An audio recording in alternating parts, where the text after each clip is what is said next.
the heavens and the earth. Hallelujah. Praise the Holy One of Israel. I don't know why I just felt like singing it. Oh my goodness. Oh my goodness. Well, you guys, again, welcome to your Shabbat class today. So honored to be here today with you and be your instructor to lead and guide you into the ways of the Holy One of YISRAEL. I know that things tend to be a little difficult sometimes.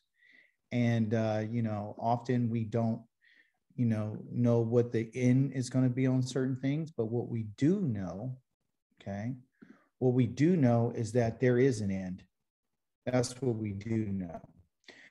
Interesting enough, within our Torah portions that we've been doing, and here's a list of them. Again, I always show this because I want you to understand that this is the most important aspect of your life and your connection with the Holy One of Israel, is to be able to stay on course and stay on the path. The Torah itself is a path. It's a way of living for us. And so every cycle during the year, we go through our cycles, and what we're coming to is the end of our cycle, which is in the book of AVRAHAM. We've come to the end of our cycle. We've come to the end of this cycle, and it's been very, very powerful. Very, very, very powerful. Where's this at? Let me see. Is this on?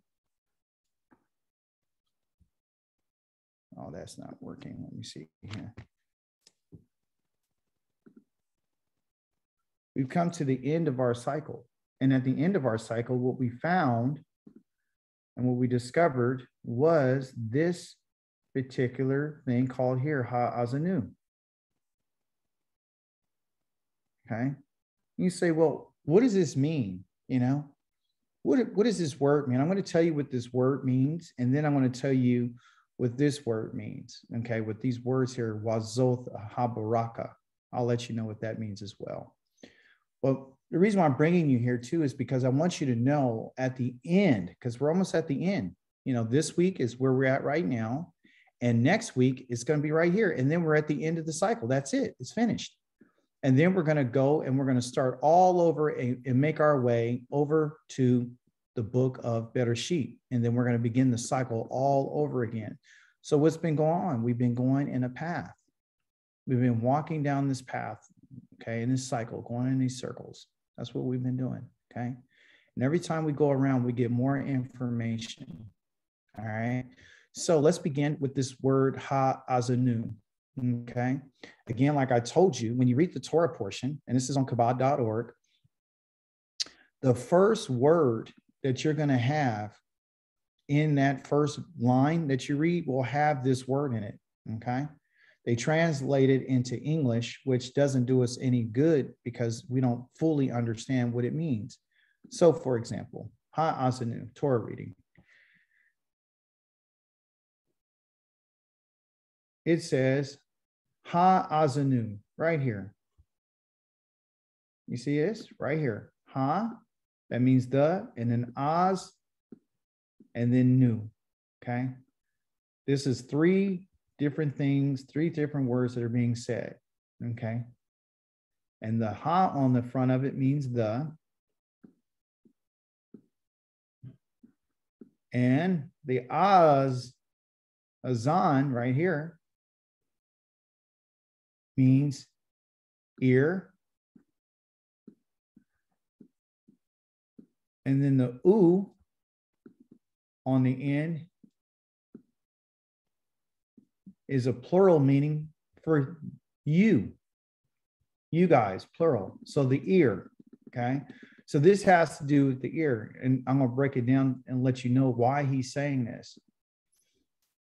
Okay? So it says here, listen, O heavens, and I will speak. Okay? But we know that the word for listen is shama. Okay? And so he's asking not only for, they're asking for the heavens to listen, and he's asking for the earth to listen. That's what he's asking right here, right? And he's given a testimony. This is Yah's testimony to the heavens and the earth. It's a song that Yah wanted to write to the children of Israel, Let me pull it up over here so we can get a really better understanding. Here, let me see.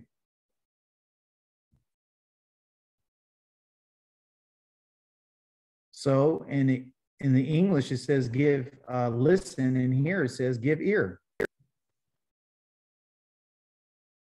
Give ear. Azinu. Okay? To give ear. And he's talking plural. And in this verb, because that's what it is asking the heavens to listen and the earth to listen. But I thought that you said last week or earlier this week that he was talking to the children of Israel. I thought that's what we read. Oh, we did. In chapter number 31,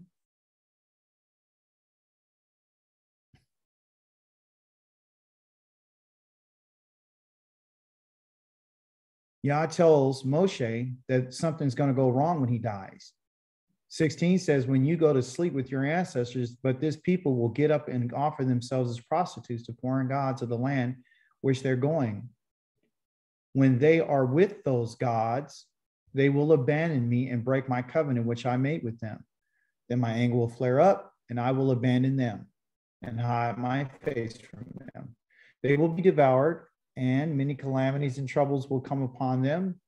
Then they will ask, haven't these calamities come upon us because Elohim isn't here with us? But I will be hiding my face from them because of the evils that they have done in turning to other gods. Therefore, write this song. Okay, so he's telling them to write this song for yourselves and teach it to the people of Israel. So you know now what the purpose of this song is, okay?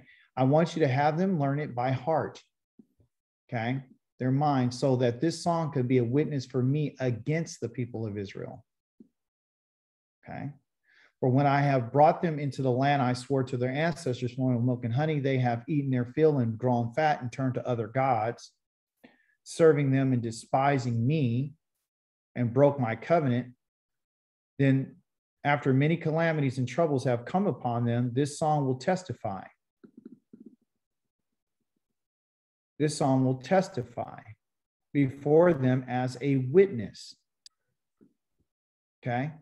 It's a witness, and it is there to testify to them. Okay?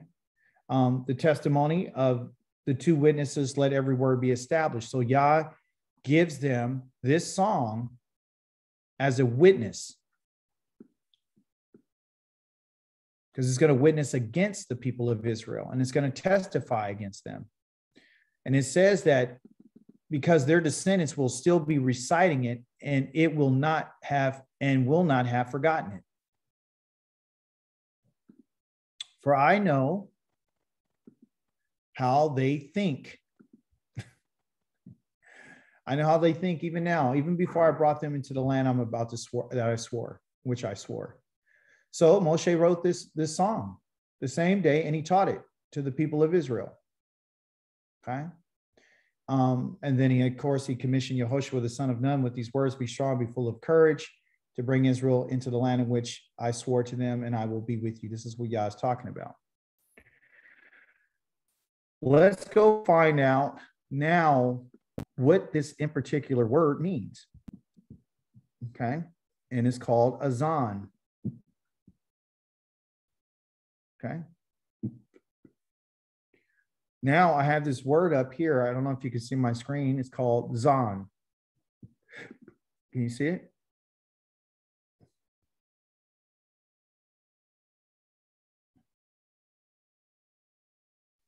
You guys see? I can see the harvest matak. That's what I see. Yeah, okay. Good. So the word azan, just to let you know, the word azan is the root of it. Remember, in Hebrew, there's always a root. So if you want to find out what something really means, you got to look at what the root means, okay? So this root, let me see if this thing works here.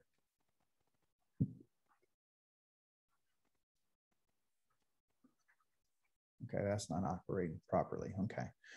The root here is zan. That's the root, which is a a Zion, and a Noon. Okay. So we know that this has to do with a harvest. Okay. That's the action, because they would go out and they would harvest at the end of the what? When would they harvest? When would they go out to harvest? Okay, so let me ask a better question. What is the Feast of Sukkot about?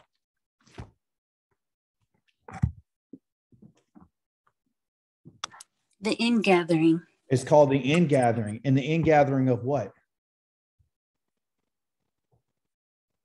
The harvest. The harvest. Okay. So I want you to see the connection. That's why I'm taking my time this morning. I want you to see the connection between the Torah portions and agriculture. Okay. So Yah purposely, because I asked a question, well, yeah, why would you have them write this song? You said, okay, I write the song at the end, right before they were going to go into the land. So it's a time of harvest. Okay. And so I want you to understand why I'm saying the things that I'm saying. Why am I using these words? A lot of times we read things and we just don't understand why it's written. We don't ask enough questions. We're not making any kind of inquiry. We're not asking any questions. And as I've said before, if you don't ask any questions, then you lack wisdom. If we want to have wisdom, we have to ask the right questions.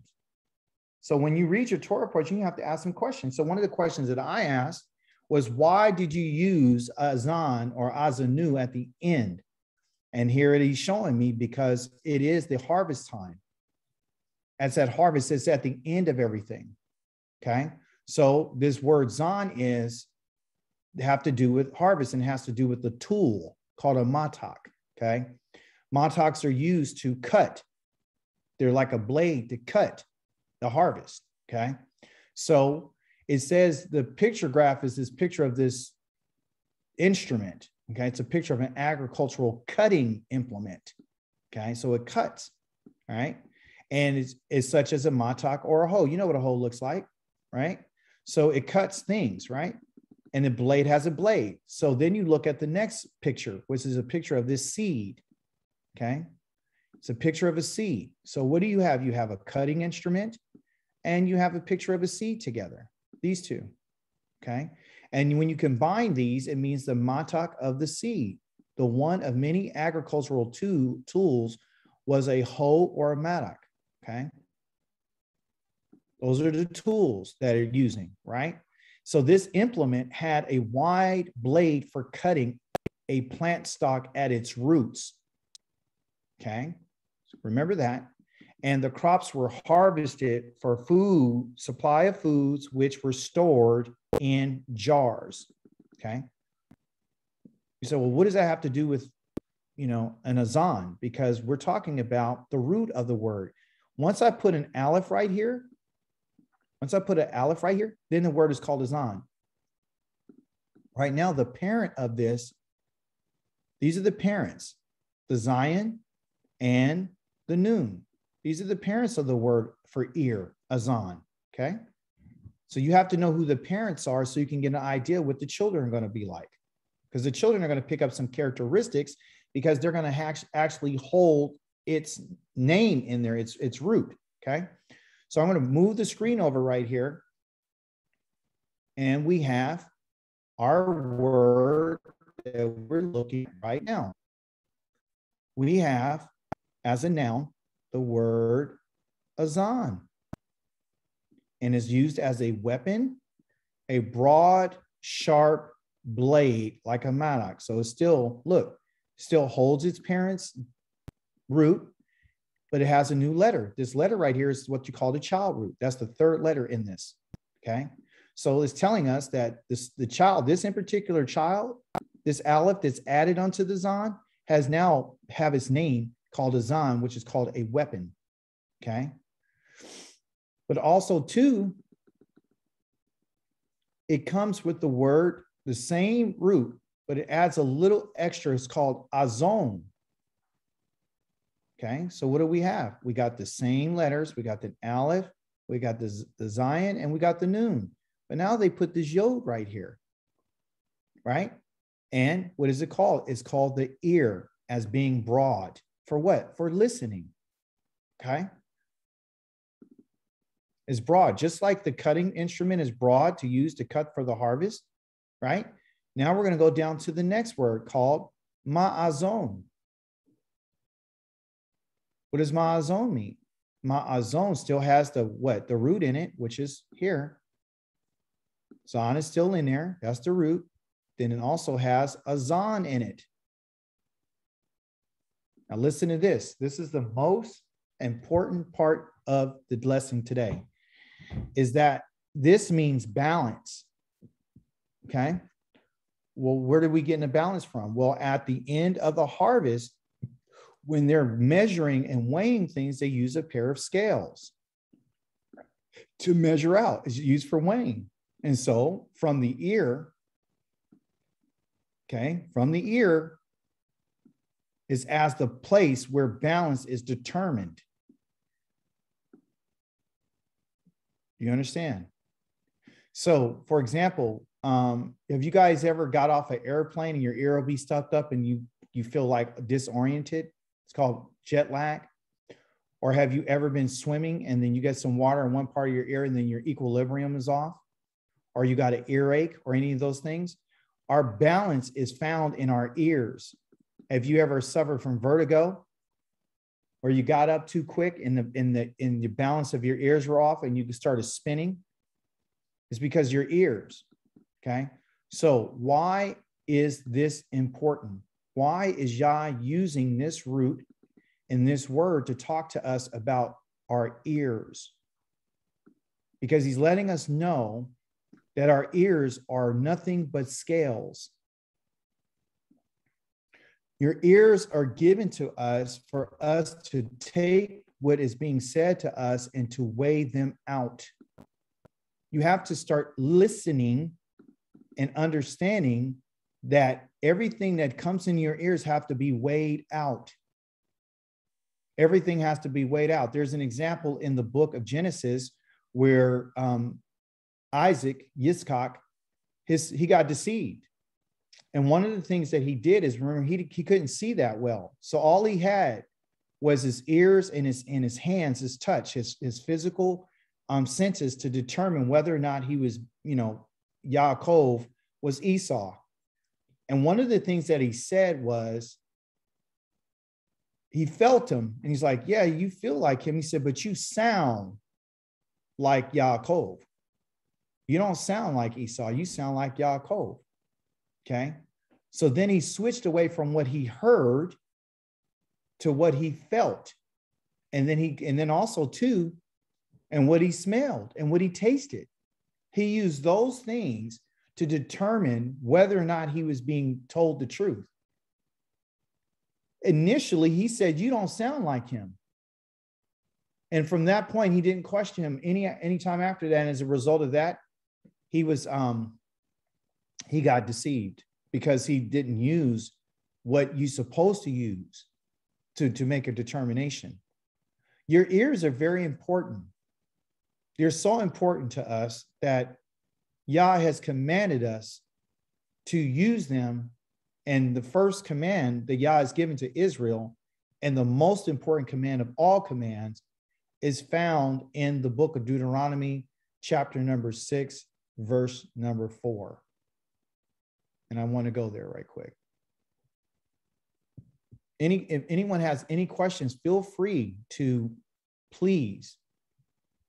This is a classroom setting. So I want... Brother David, I would Yes. like to say, I just think that I was just amazed at that. I love that because it's like our ears are our balance. And it's also, that's where you're judged. Yes. we use a scale in our justice system. It's like, we know that ingathering is a time of judgment. Yes. And those who listen within our ears, and it's a beautiful thing. I love it. Wow. That was an awesome contribution that you just made. And I thank you for that, because it is the truth. That's where we're at. We're at a point of the scales. Okay. So go ahead.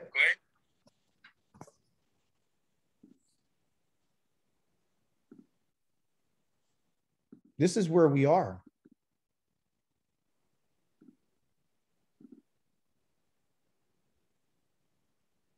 I can't, that's not a real good photo of that.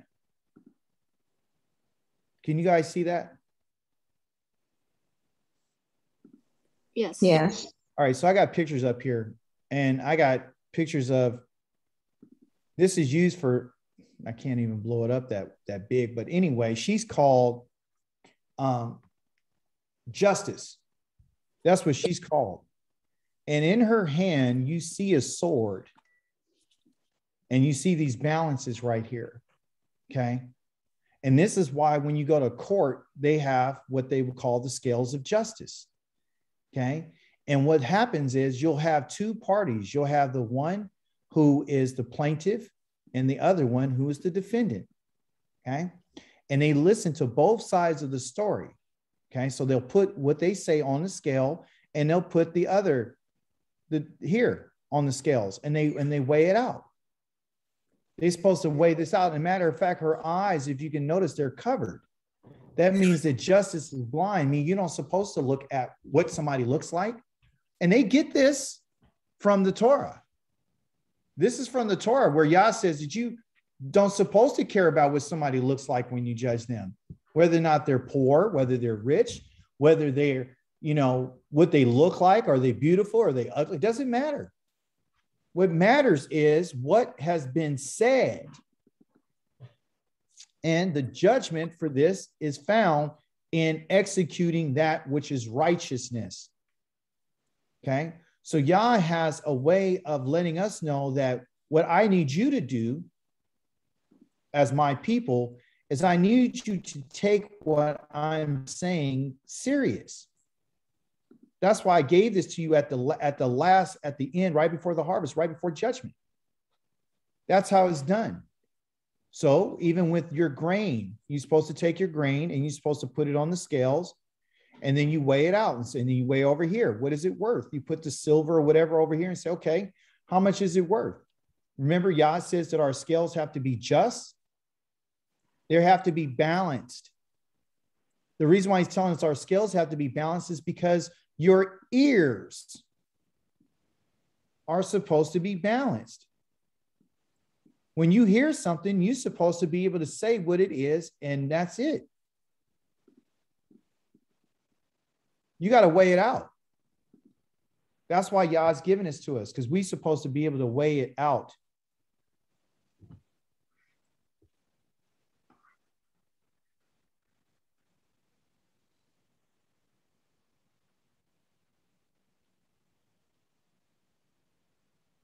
No. I don't want to do that. This thing is tripping. Okay. Let me give you a new share. I'm talking. You guys hear me talking. Something was going on in the computer. I was like, no. I don't want to do that. As Rivka has said, it's a time of judgment, right? So let's look at this right quick. I told you that the greatest command that Israel has, okay, is Deuteronomy chapter number 6, verse number 4. Everybody should know this. Is Shema YISRAEL. Yahweh Eloheinu, Yahweh Echad. They got this word here because you're still using your ears. You need to hear, Israel. Yahweh Elohim is one. That's the greatest command. He's a Echad. He's not two. He's not three. He's one. He's unified in who he is. He's one. He's one. Okay. And you are to love him with all of your heart and with all of your being and all your resources. Okay. So Yah's asking for everything.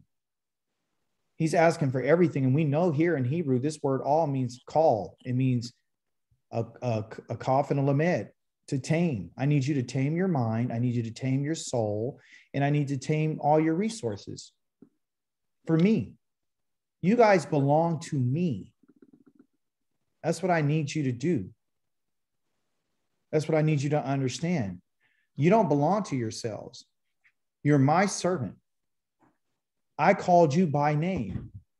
I've called you from the moment you were born, and I knew you were a rebel before you were born, but I still called you. You still belong to me. I need you to do something for me, though. What I need for you to do is open up your ears and listen to what I'm saying. Here's a Psalm of David, you know, the leader, Psalm of David. They call it of, but in the Hebrew it's 4 or 2. Okay. He said, I waited patiently for Yahweh till he turned toward me and heard my cry. Okay. I think someone asked me last night, what should they do about the vaccines? And what should they do? Should they take it? And they wanted my counsel and my wisdom. And I wrote a big old thing about it, how much I knew about it. And at the end of my conversation, I said, I think you need to pray. And so I erased everything else I said and just simply said, we have to wait on an answer from our Elohim. That's what we have to do. We have to do it. Yes, Israelites prayed. Yes, they did. They prayed in the morning and they prayed in the evening. Shema YISRAEL, Yahweh Eloheinu, Yahweh Echad. U'ahavata et Yahweh Elohecha v'kol levavecha v'kol nafshika v'kol me'odeka. That's what it is. You can learn that prayer. I can send it to you, and you can learn that prayer. Here it is. David waited patiently for Yahweh until he turned toward me and he heard my cry. He brought me up from the roaring pit and from the muddy ooze, and he set my foot on a rock, making my footing firm. Yes? He put a new song in my mouth. Okay? He put a new song in my mouth, a song of praise to our Elohim. Many will look on in awe and put their trust in Yahweh. How blessed is the man who puts his trust in Yahweh and who does not look to the arrogant or to those who rely on things that are false. How much you have done, Yahweh, my Elohim, your wonders and your thoughts toward us, none can compare with you. I would proclaim them, I would speak about them, but there's too much to tell. Here's the point where we want to make sacrifices and grain offerings you don't want. This is something that a lot of Christians go to and say what he doesn't want. And you should agree with them. He doesn't want sacrifices and grain offerings because if he wanted it, you and I would have them right now. He says, you don't want that. Burnt offerings and sin offerings, you don't want that. You don't demand that. Instead, you have done something different for me. What does Yah have done for us? It's right here. What has he done for us? You have given me open ears. That's what Yahweh wants to give to us. That's why he's taken away the sacrifices of the bulls and the goats and the rams. Not that he will never receive them again, because that would contradict his word. He's saying at this moment right now, the most important things that, because you don't have any grain, you don't have any sacrifices, you don't have any burnt offerings, and you don't have any sin offerings. Instead, you have given me open ears. Isn't this interesting that David is saying that Yah didn't give him any of these other things to offer? Well, Yah has given him open ears. And when Yah opens our ears, this will be the appropriate response. This is the response. Because it's not a period right here. It's not an end of a thought.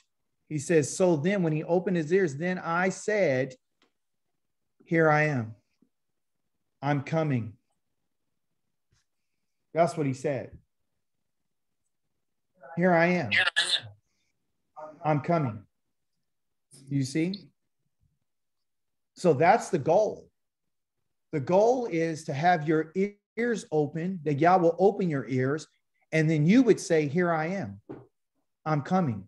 They like to use this as a picture of the Christ of the New Testament and says, in the scroll of the book, it is written about me. Well, it is true. It's not written about him. It's written about me. David said it was written about him in the scroll of a book. Not the scroll of the book. This is not a definite article. In the scroll of a book. It's written about me. Why? Doing your will, my Elohim, is my joy. For the Torah is in my inmost being. Is this not what the creator of the heavens and the earth wants to do for his people? He wants to put the Torah in the inmost being. But you and I will not receive the Torah in the inmost being until we're willing to do Yahweh's will. Until we make him a joy. See, it's about Yahweh's will. And you and I have to say, here I am. Here I am. I'm coming. I want to do your will.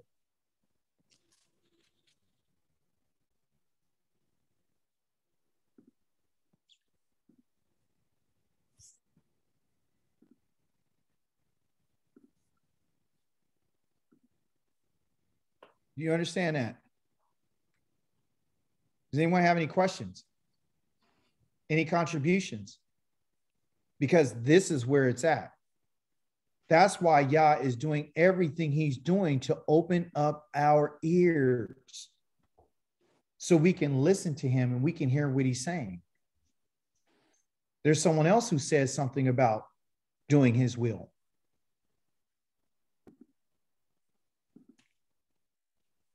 Yah is supposed to be the joy of our lives. Not television, not Facebook, not Twitter, not TikTok, not your job. Yah. And we are a special people.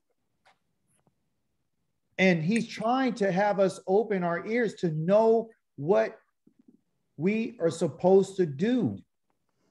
As Yah's special people, we don't get to sit around and do nothing.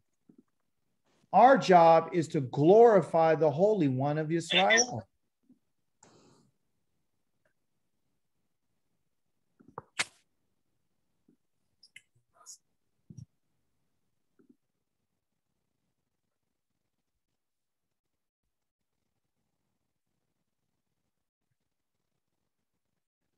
Chapter number 6 of Isaiah says, in the year of King Uzziah's death, I saw Yahweh sitting on high, a lofty throne. This is YHWH speaking. And how did he see him? Did he see him face to face? No, he saw him in a vision. That's how he saw the master sitting on high on a lofty throne. The hem of his robe filled the temple. This is the vision of YHWH. The seraphim, which are these fiery beings with wings, stood over him. Each has 6 wings, 2 that covered his face, and 2 that covered his feet, and 2 for flying. 6 wings. They were crying. These beings, these fiery malakim, seraphim is fiery ones. They were crying out to each other. And what were they saying? More than holy than the holiest and holiness is Yahweh, meaning holy, holy, holy. Kadosh, kadosh, kadosh. Yahweh Zavaoth. The whole earth is filled with his glory. The doorpost shook at the sound of their shouting. The doorpost of what? Of the temple. There is a temple that he saw in his vision. Yahweh's temple on his throne. the doorpost of this temple shook at the sound of their shouting, and the house of Yahweh was filled with smoke. Then I said, woe to me. I am doomed because I, a man of unclean lips, living among people of unclean lips, have seen with my own eyes the King, Yahweh Zavaoth, of Yahweh's armies. He saw him in a vision and he said, it's over for me. But if you notice something, he acknowledged something that a lot of us have a problem acknowledging, because we like to say that he's with us. This man who is a prophet of Yahweh said, I have unclean lips. That's what I have. I'm a man of unclean lips. And I live among people with unclean lips. See, this is something to get us to put us in the right place, to let us know that you and I are merely human beings. And when someone talks about that they're close to him and that he's with them, they're just speaking. They don't really respect him, because obviously their ears haven't been open to hear what he's saying. One of the seraphim flew to me with a glowing coal in his hand, in which he had taken the tongs from the altar. So there's an altar in the heavens. There's an altar there too. And he touched my mouth with it, and he says, here, this has touched your lips. Your iniquity is gone. Your sin is atoned for. How would you guys like to be in a vision, in a dream, and a hot and a fiery one comes and he takes a coal off the altar, and he takes that coal of the altar and he puts it on top of your lips. He says, your iniquity is gone and your sin is atoned for. So if this was physical, then surely, like you said, he saw him, right? If this was really physical, like he didn't see in a vision, don't you know, the moment that he put this hot coal on his lips, it would burn his lips up. So you know that this is a vision. He's in a vision. And so he says that your iniquity is gone and your sin is atoned for. No one had to die. No human sacrifice was made. All it was is someone took a coal, a hot glowing coal off the altar and put it on his lips. Now your sin is atoned for. Then I heard a voice of the master, Yahweh, saying, who should I send? Who will go for us? And guess what he said? I answered, here, I'm here, send me. I'm here, send me. See? So the desire, I read this to bring us to the understanding that our desire should be to have our ears open so you and I can be willing to do what Yah wants us to do. We may not be sent to the whole entire tribe of Israel or the Yehuda. This is not written for that purpose. We're supposed to pull from these things and understand that our goal and our job and our responsibility is to want to be the individual to say, here I am. Here I am. Send me. That's what we're supposed to be doing. As an individual, you and I have a right to come to the Holy One of Israel and ask him, how can I be of your service? Because there's no doubt about it. Yah is the king of the universe. And the question is whether or not you and I want to be in his service. Any contributions? Any questions?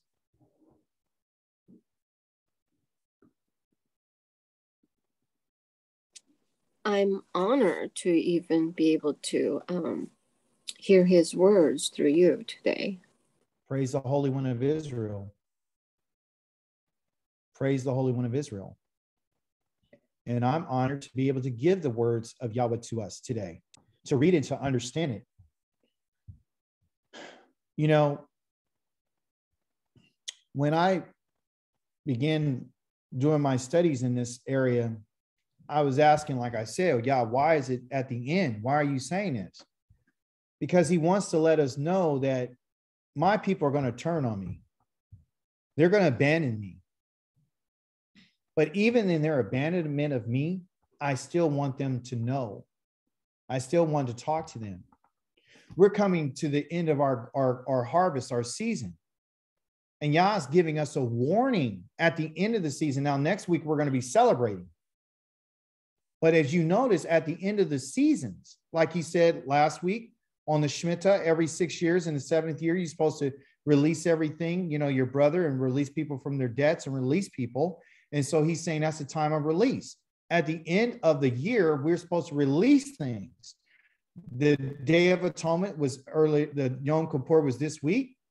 And we released, Yah released us from our transgressions. He atoned for us. You and I didn't atone for ourselves. He atoned for us. There's nothing you and I could do to get rid of our own transgressions. He has to remove them. He's the one who goes in and says, I'll wipe your sins away and get rid of them from the east and to the west. I'll throw them out of my sight. But I need to warn you. And a lot of times people don't want the warning. They don't want this warning, but Yah wants to tell us what it is, because we're at the end. Do you understand? The end of the harvest is the end of the season.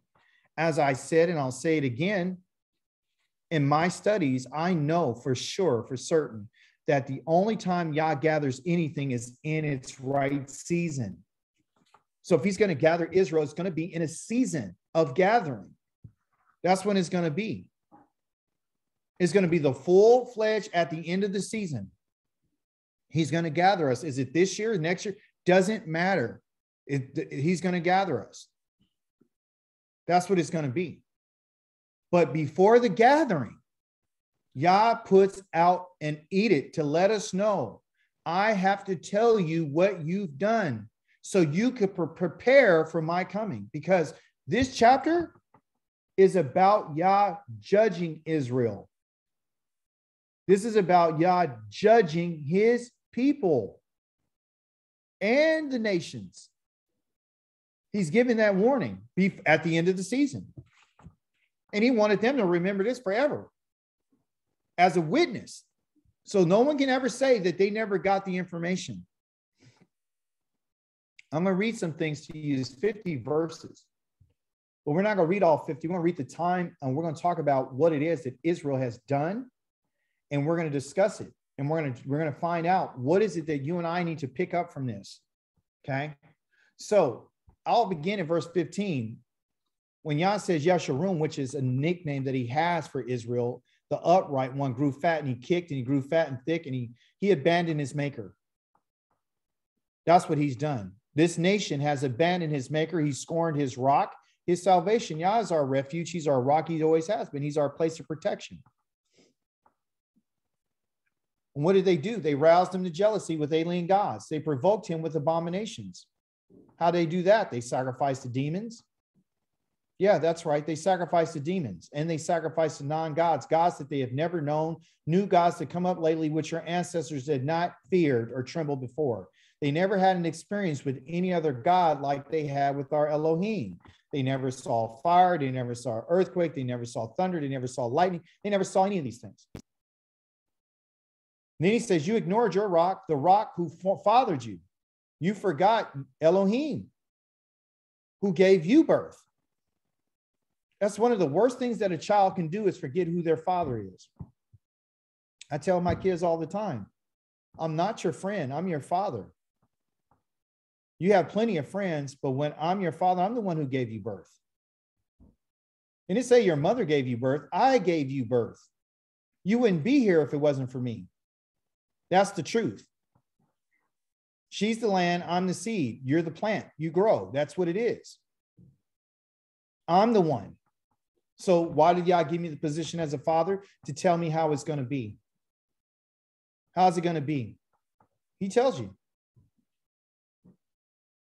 Yahweh was filled. He saw this and was filled with scorn at his sons and daughters' provocation. He's very angry about them provoking him. And he said, I will hide my face from them and see what will become of them. Again, Yah has hidden his face from his sons and his daughters. And he wants to see what's going to become of them, what's going to happen to them when they go into these different places. Who are they going to call upon? He said, they're a perverse generation. They're untrustworthy children. That means if I gave you something, I can't even depend on you to keep it or do what I asked you to do. I can't even trust my own children. I can't even trust my own kids. That's what he's saying. I can't leave them in charge of nothing. Nothing at all. I can't rely on them. I can't depend on them. Why? Because they don't listen. Azinu. They're not weighing out what I'm saying. They don't care about what I'm talking about because what I'm saying don't mean anything to anybody. This is what Yah is saying about his children. They're so dumb that they're going around saying, I'm with them in the land of their captivity.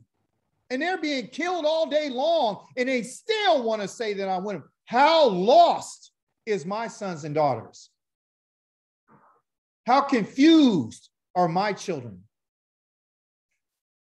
But I tell you what, I will arouse their jealousy with the non-people, and I'll provoke them with a vile nation. Interesting, huh? You want to hear how vile a nation I'm going to provoke them with? Huh? You guys want to get some insight on this? I got something really special for you. Oh, what book am I reading from? Oh, I'm in the book of Deuteronomy. Thank you. Is the Shemitah in the year 5782? I don't know. They actually don't know. They're just making it up. They don't know. They lost track of the Shemitah. No one knows. That's the sad part. No one knows. Oh, where was I going? Oh, here I am. Let me see right here. Resume the share. Oh, okay. Stop the share. Come back.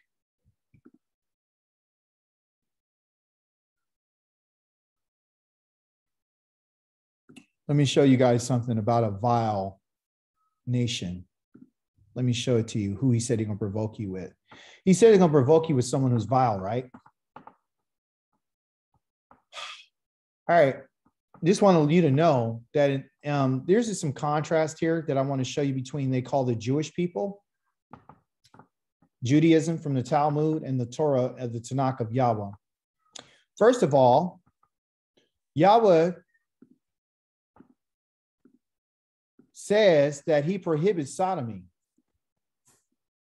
Thou shalt not lie with mankind as with womankind. Leviticus 18:22. It's an abomination. Guess what they say? If one commits sodomy with a child less than 9 years old, no guilt is incurred. Any questions? Any questions? Can you see my screen? Yes. Are you guys with me? Yes, I see it. Yeah, You see this? yeah, it's so shocking. I can't. So let me use show words. you. Yeah, this is what they teach. They teach that someone can have sexual intercourse, a man can have sex with a child that's less than 9 years old, and there will be no guilt for sodomizing that child. Let's go on to the next one. This is why, and Talmud, meaning this right here means teaching. The T means you in Hebrew, ta, the ta, and then the lamad, the L, the M, and a D is for lamad, and lamad means to teach. So these are students. You teach, you learn. This is what this means. Talmud means you learn. You learn. Okay, that's what they're learning. This is what they've been teaching these people. So if there's no guilt for taking a young little 8-year-old, 9-year-old, 5-year-old, 4-year-old boy and molesting him, there's no guilt according to their teachings. All right, let's go to the next one. Approves, Yahweh says, prohibits child sacrifice to idols. Whoever gives any of his seed to Moloch shall be surely be put to death. Leviticus 20:2. What do these people say? They say approves child sacrifice to idols. He who gives his seed to Moloch incurs no punishment. Here's where it's quoted, Sanhedrin 64a. Go look at it. Go look at it. All the quotations are right here. This is in their Talmud, the Sanhedrin. The Sanhedrin is the group of men who are in charge of regulating the Talmud. What they call the people of the Holy One of Israel. Who's the people?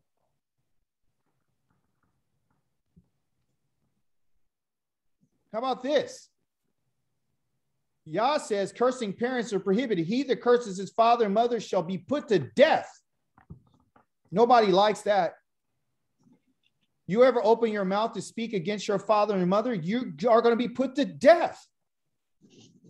Period. There's no exceptions. They made me mad. I cursed behind. I didn't say it in front of them. I said it in the back room. I said it when I was driving to work. I told my wife about it. You're gone, according to this. Because Yah's word is forever. Do you understand? So here they say one who curses his parents isn't punished unless he curses them by divine name. So you have to add Yah's name to it, and then you get punished. That's what they say. ACHI'KA, if I may say something. Yes. I've read this somewhere before, all these differences between the Talmud and the Torah and Tanakh, and it's one reason why I don't really care for the Talmud at all. Well, yes, because we don't read the Talmud. We're not interested, and we're not Jewish at all. Right.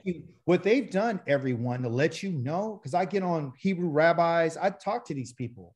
I talk to people who are so scholarly that they lost their minds. I bring them here and I show them how vile the Talmud is. And they got all kinds of reasons and excuses. Yeah. You know, maybe that was just during the time they wrote it. No. What I'm trying to get us to understand too is when we keep our festivals and we do the things that we do, we're not coming from a Talmudic background, you guys. See, the reason why we might think that is Jewish is because they use our names for stuff. Yom Kippur is not a Jewish name. That's a Hebraic name. But since they hijacked it, everybody thinks it's theirs. We don't celebrate Rosh Hashanah. That's their new year. Their civil new year. We don't do that.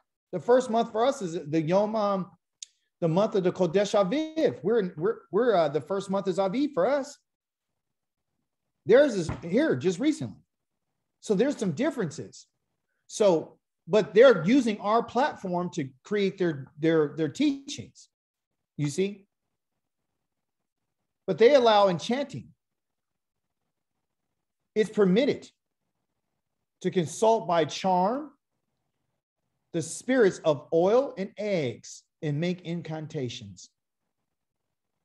The Torah says, none of you shall be an enchanter or a charmer or a consulter with familiar spirits in Deuteronomy 18. So if you notice, this is Torah, this is Torah, this is Torah, this is Torah, this is Torah. All we have is Torah over here. And guess what they have? Sanhedrin, Sanhedrin, Sanhedrin, Sanhedrin, and Yabamoth, okay? Listen to this. Bestiality. Leviticus 18:23, you shall not lie with any beast, nor shall any woman stand before a beast to lie with it. Why? She'll be put to death. Guess what they say? Women having intercourse with the beast can marry a priest. The act is but a mere wound. It's just a wound. She has sex with a dog, she can still marry a priest. Are these the people of the Holy One of Israel? But right? So because they hold the Torah and then they create all these other books, the Yamamoth and the Sanhedrin and the Avodah Zarah, and they commit all these other, the Mishnah and they got all their stuff. So when they got all those additional writings, they're taking and they're interpreting the Torah the way that they want to interpret it and putting it the way that they feel like it. So instead of, not sodomizing anybody, we'll give you no guilt if the child is under 9. Is the Talmud supposed to be an extension of the Torah? Yes, to them it is. So then if it is an extension, then wouldn't it be like hypocrisy because it's kind of contradicting itself? Yes, yes, because but remember, what did God tell us? He tells us in Deuteronomy chapter number 4, Davarim. Not to add or subtract. Don't you add one word to what I said. Mm-hmm. Don't you subtract. Go ahead. It's like the New Testament. It's an abomination. Yes. We have to see it the same way. Yes. You see, I don't touch it. And if I did look at it, I'm only looking at it to find the filth in it so I can show people. So if anybody ever want to talk to me about who they are, I'll just bring them right here. Yes, go ahead, Sister Pam. So what about the Apocrypha? Is that against being read, or yes, it would be an addition to the Old Testament? Yes. And the reason for that is because it's an intertestamental book. Okay. See, when you do your research, find out when these books were written, mm-hmm. and when did they canonize them? When did they add them? Right. So what happened is in the Torah, just to kind of give us some background, in the Torah, what they did was they said, okay, so this is the foundation. This is the foundation here. We can't add to these books. This is sealed, but what we can do is we won't add to what they said right here. We'll cut off and say, these are the Torah, right? And then we'll add these other books. So we want to do our writings. We want to add additional writings that we brought along the way. And then we'll since it's attached to the Torah, the 5 books of the Torah, what they call 5 books Safarim, when we add to the Kamash, then we're saying that they get their authority by the Torah. See, the Torah is what's giving everything its authority. See, because they say if it's attached to the Torah, then it's authoritative. That's why they gotta click it. If you took the Old New Testament off of the writings and off the Torah, it would never have any basis for nothing. It would be nothing. You understand? So in order for them to have authority, they attach their books and their writings to give it authority by attaching to the Torah, because they were like, oh, here's the Bible. It's all one book. I believe 6. Did you guys know that there were over 80 writings? The regular Christian Bible is 66. With the Apocryphas, it's 80. See? Yeah, so and the Ethiopian, I think, have 82. Yeah, they got 82 writings. You understand? So when we have all these different writings, and that's what's bringing the confusion, because our people are like, well, doesn't it say this? Doesn't it say this? So let's be clear before we continue to talk about what this other filthy stuff that these people are doing. When Yah tells Israel, do not add or subtract from what I'm saying, okay? Do not add one word. That includes a book. So you say, well, what about the prophets? Are they legit? Yeah, the prophets are legit.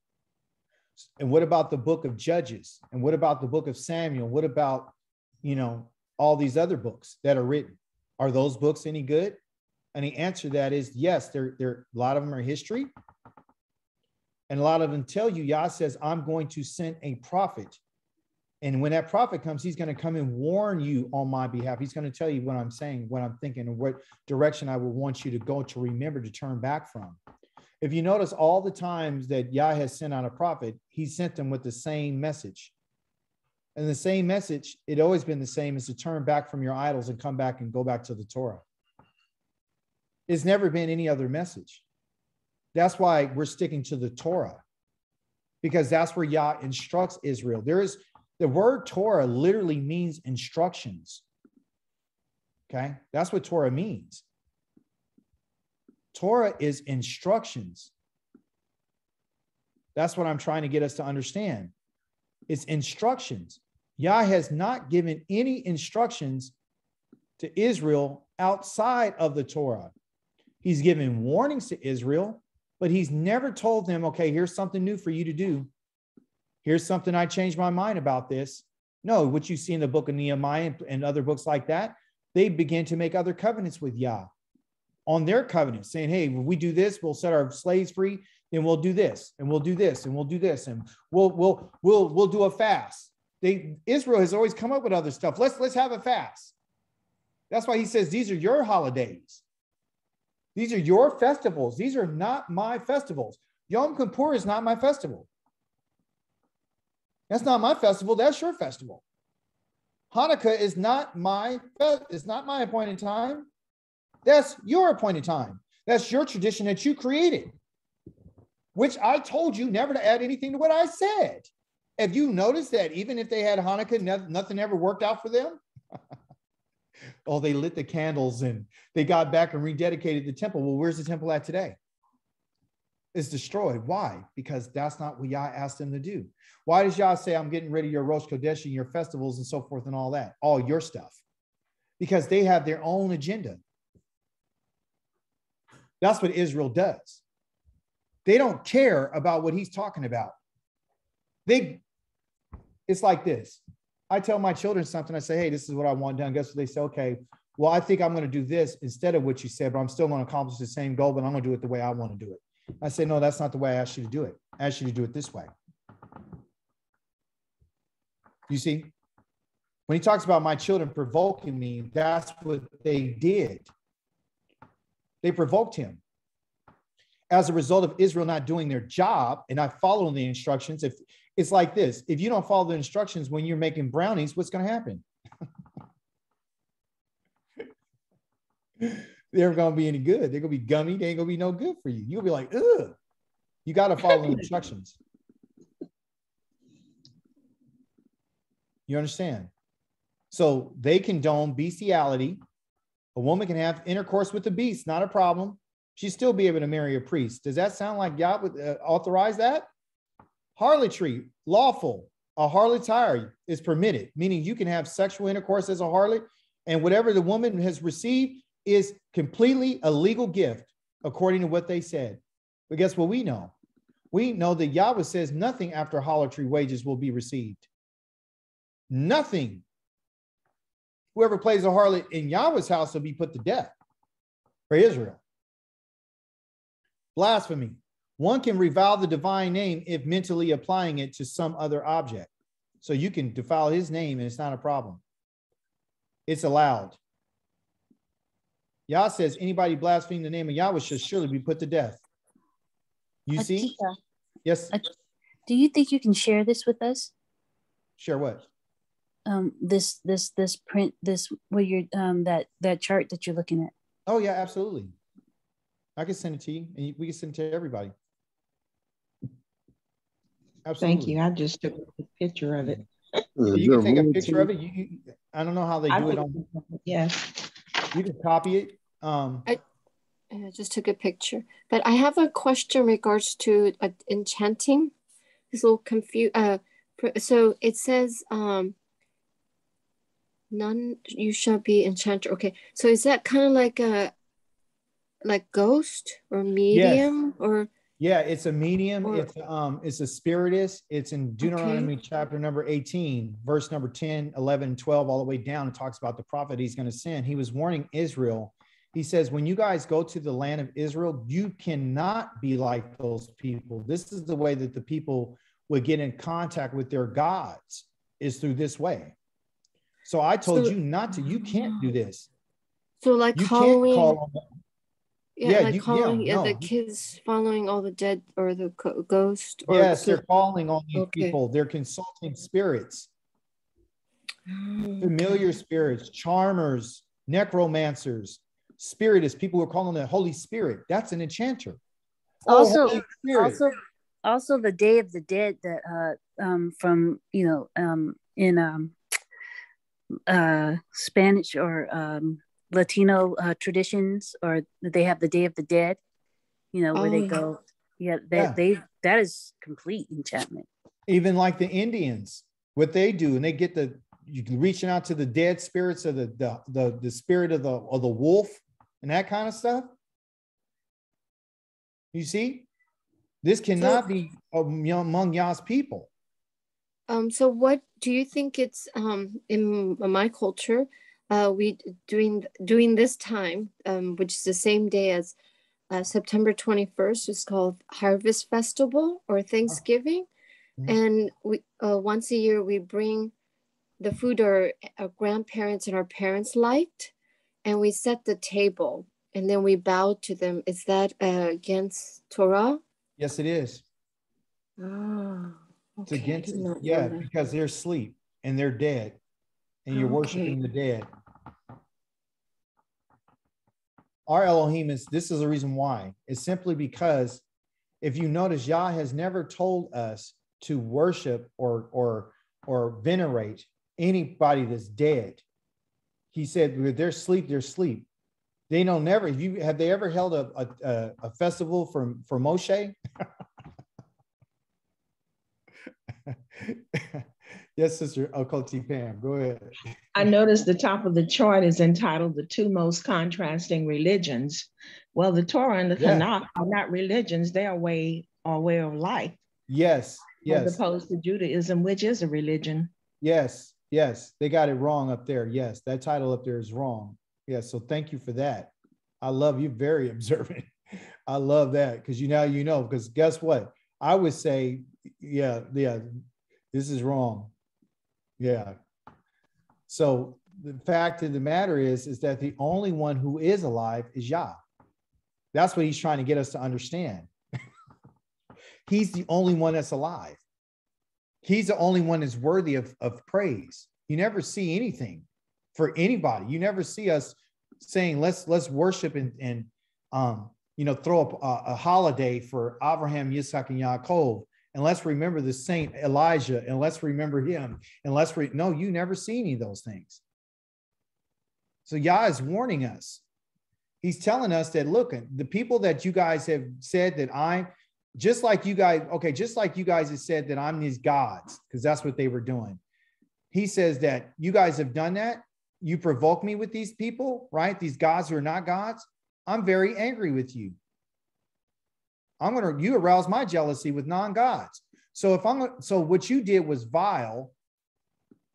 So you did something vile to me. You're saying that I'm the god of the demons. You're saying I'm Moloch. You're saying I'm all these other gods. So what I'm going to do is I'm going to make sure that you have a people who are not a people who are going to turn around and they're going to say that they're you. Those people are going around saying they're you. And they're the ones who are performing fellatio on newborn babies and passing herpes through their circumcision. Yeah. So welcome to the party. Okay. For my anger has been fired up. It burns to the depths of Sheol, meaning to past the grave.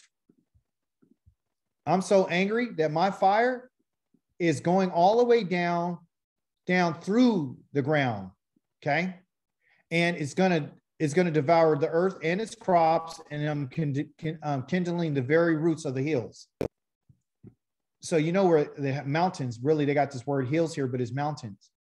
What Yah is talking about is a volcano. That's what he's talking about. You guys got me that mad that I'm going all the way down. I'm going to burn everything up. I'm going to devour the earth.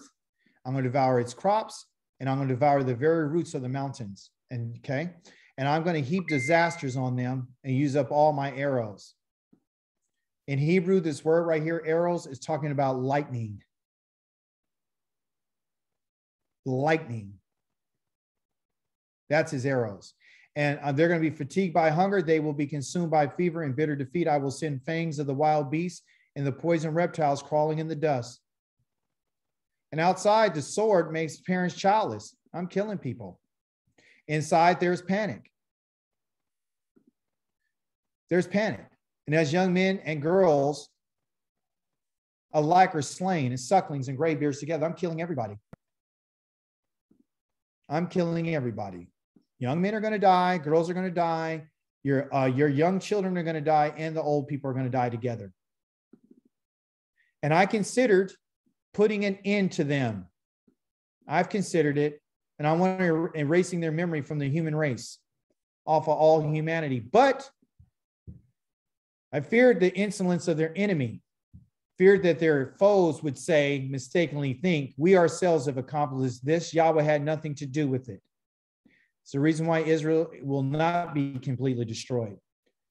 Then he goes on and talks about this nation who thought this. He said they're a nation without common sense, utterly lacking in discernment. Not Israel, because they're already dumb. He already knows how dumb we are. He says these nations here, this nation who says this is lacking in discernment. They can't even understand. If they were wise, they could figure out and understand their destiny, which is they're going to be destroyed.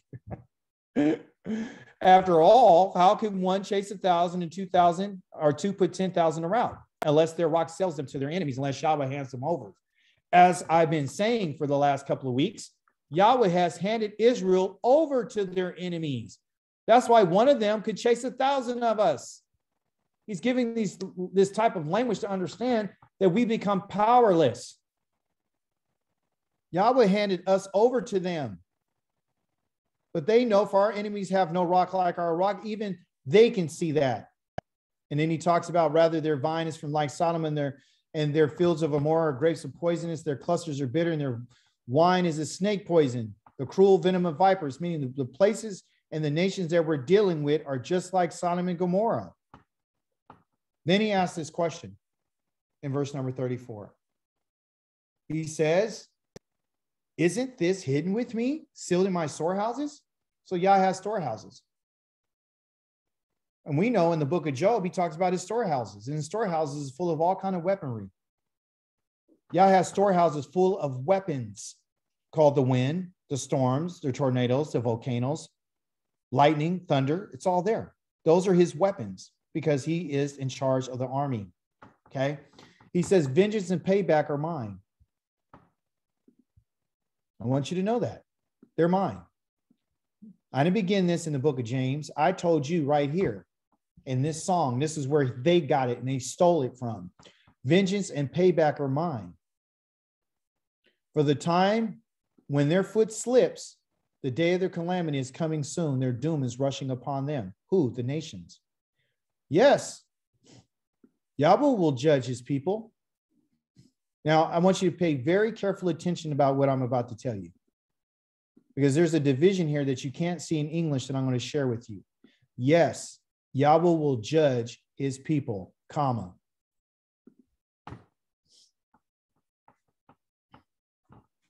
How's Yah going to judge his people?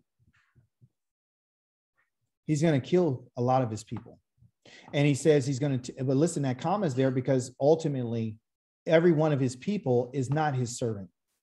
He's taking pity on his servants. So there's a division in the Hebrew that says, these are his people. I'm going to judge my people, but I'm only going to take pity on my servants. So all of his people are not his servants. All of his people are not his servants. I'll say it again.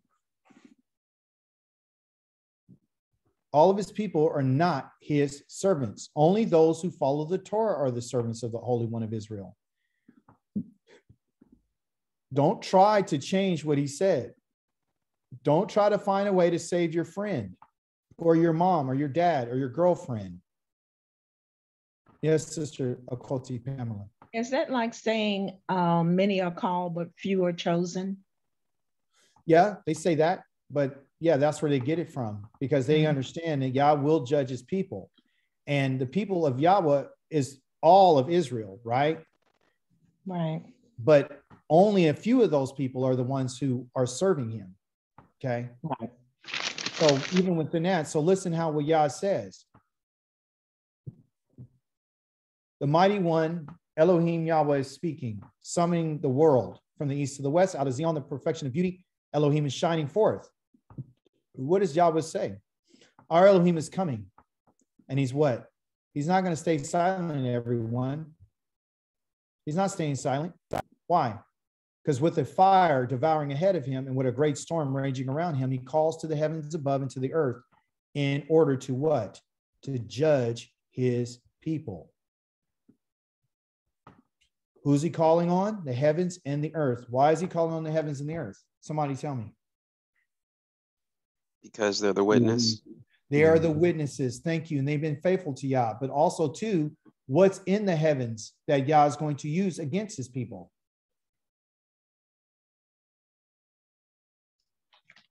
The elements. He's going to use the elements of the fire. He's going to use the elements of the storms. He's going to use the elements of the arrows, which are the lightning bolts, and the lightning bolts and the thunderbolts. There was a video with thunder to hit this tree, a thunderbolt to hit this tree, and the tree completely exploded.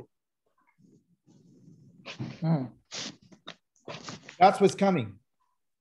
Yah is coming to judge his people. Now, listen to what he says. He says, gather to me my faithful, those who make covenant with me by sacrifice. And so the heavens proclaim his righteousness. Well, what is his righteousness? How are they going to, what are they going to say something? Because in the book of Psalms 19, it says the heavens, they speak, but they don't say any words. So how is the heavens going to proclaim his righteousness? What's his righteousness? What would be righteous for Yah?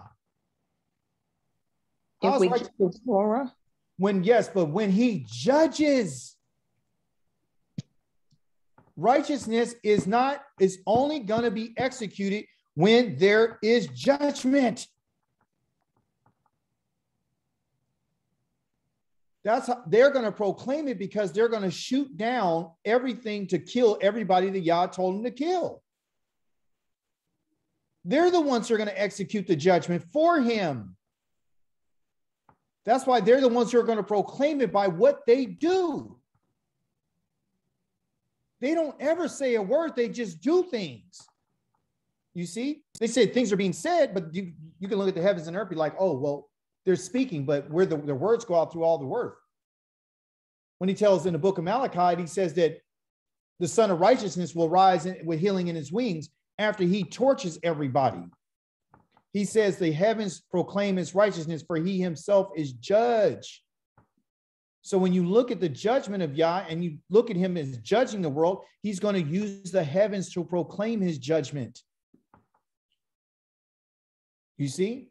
Listen, my people, Shema, my people, I am speaking. Israel, I'm testifying against you. I, Elohim, your Elohim, I am not rebuking you for your sacrifices. Your burnt offerings are always before me, because that's what you made a covenant with me by. You made a covenant with me by sacrifice. We're joined together by the blood. But he said, I don't have no need of that. Judgment is going to be executed by the heavens. That's why he's calling on the heavens and the earth. Remember, chapter 32, verse number 1. Listen, O heavens, and I will speak. Let the earth hear the words of my mouth.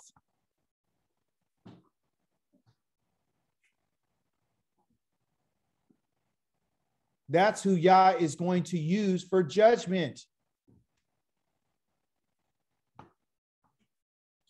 That's why he calls on them.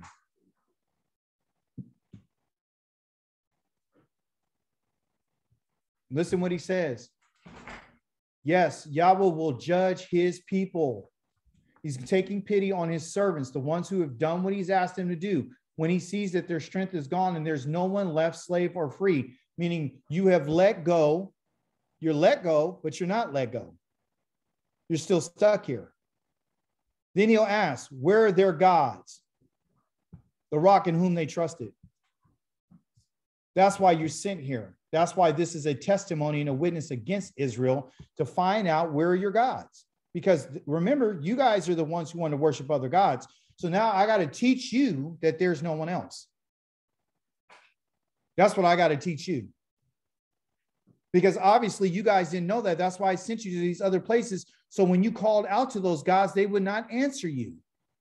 When you ask them to feed you, they can't feed you. When they ask for civil rights, you don't get it.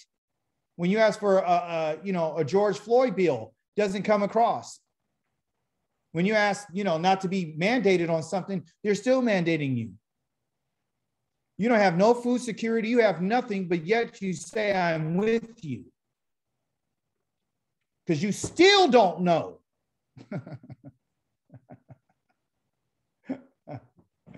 Where's that rock in Corinthians chapter number 10 that Paul called your rock?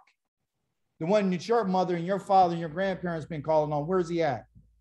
the one that you trusted in, the one who ate the fat of their sacrifices and drank the wine of their drink offering. Where is he? Where are they at? Matter of fact, they got it, let him, which is not appropriate. It's a mistranslation. It says, let them, because they worship not just one God, they worship all kind of gods. See, we're their gods. It's not let him. It's not one individual. It's the gods. It's plurality. Let them get up and let them help you. Let them protect you. From who? Who are they going to ask to protect them? From who?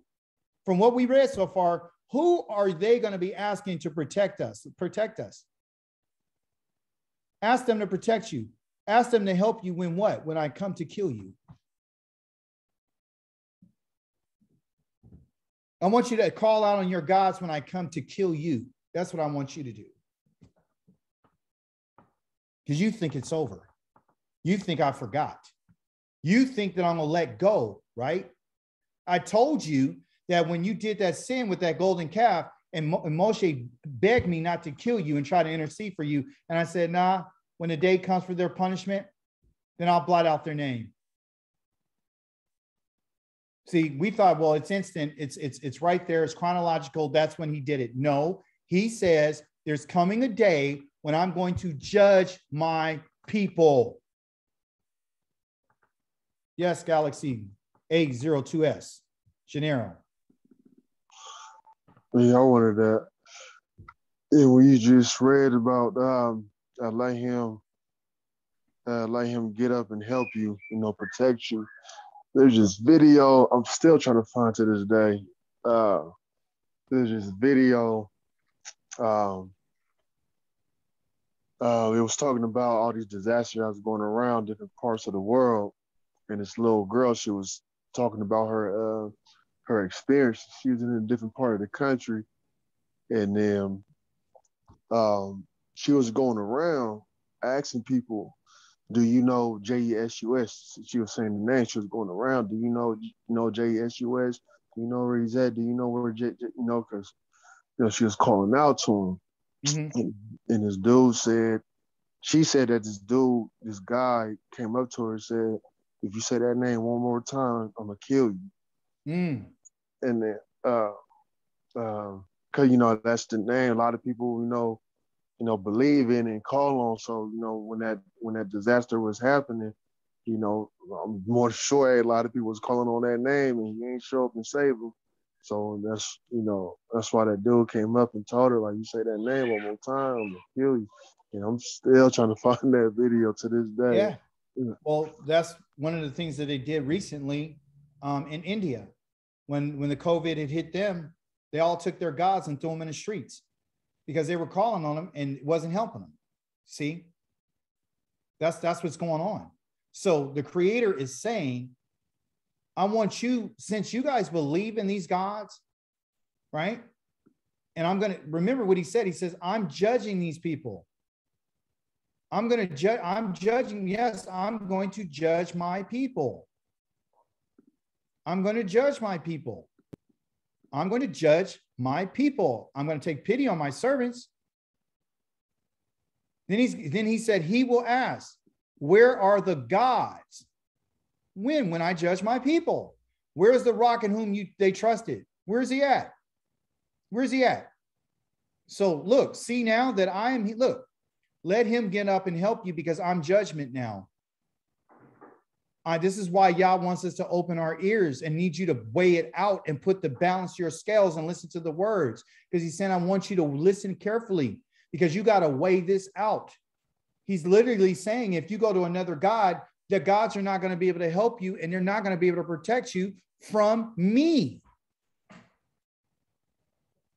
See now that yes, I am he, and there is no Elohim beside me. Now he's going to tell you why. I put to death and I will make alive. They got make, but it's will. I will make alive.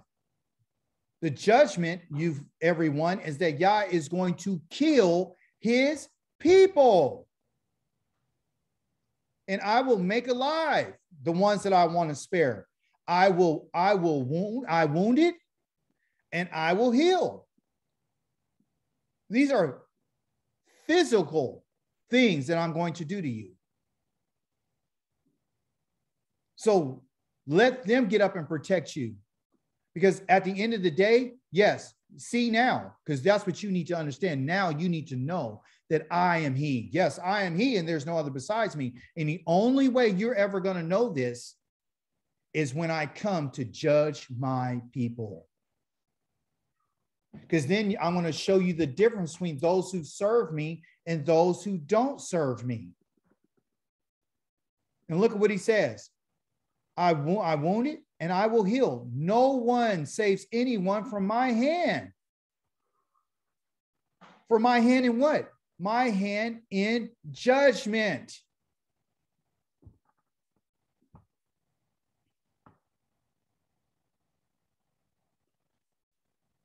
Yahweh's servants are the children of Israel who follow and listen to what he says. They're the ones who will do what the Torah says. Those are his servants. It's found in the book of Malachi. What does he say? The book of Malachi says this. Let's verify it. Chapter number 3. Let me see. Malachi.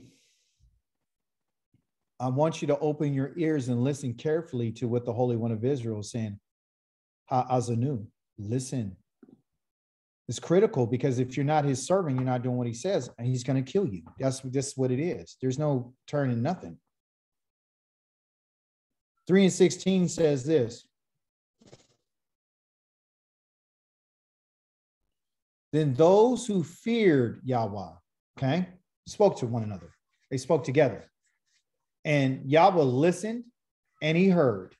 That means he didn't shama, okay, but he considered, he took notice to what they were saying. He considered it. He listened, he gave attention to what they were saying. He just didn't like hear it like, oh, I heard it. He like gave ear to it. He intently listened and he heard what they were saying. A record book was written. Here's your book. A record book was written in his presence for those who feared him. Fear is the one that we need to do. And fear means learn, okay?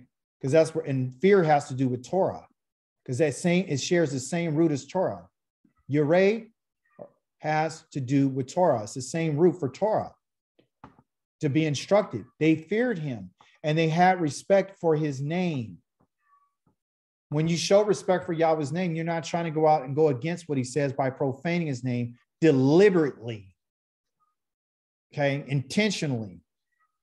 He said, they will be mine. What? The ones who fear me, the ones who follow my instructions, they will be mine. He wrote it down. They're going to be mine, says Yahweh Zavaoth. The reason why he's using Yahweh Zavaoth here again, like I told you, is Zavaoth means armies. Armies. The armies of what? The armies of the heavens, the armies of the earth. The insects are his armies. The clouds are his armies. The river, everything, the lightning, the sun, the moon, the stars. On the day when I compose my own special treasure, I will spare them. Ooh, the ones who fear me, the ones who show some respect for me, have respect for my name.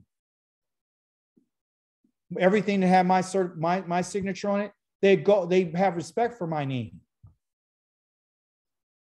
I will spare them as a man spares his own son who serves him. Then once again,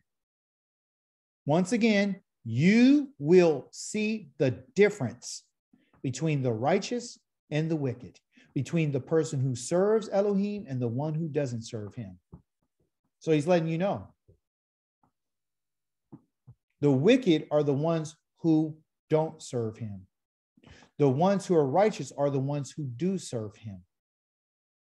The one who's going to serve him is the one who's going to get spared.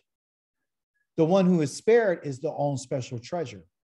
The own special treasure is the one that Yah says is mine. The one who is mine is the one who fears me. The one who fears me is the one who I'll write in my book. The one who I written in my book is the one that I listened to and I heard, because they're the ones who feared me.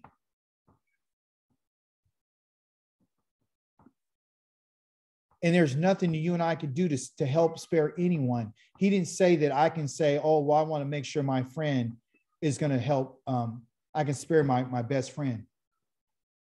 I can spare my cousin. I can spare my uncle. I can spare my favorite brother. I can spare my best friend. I can spare my girlfriend or my boyfriend.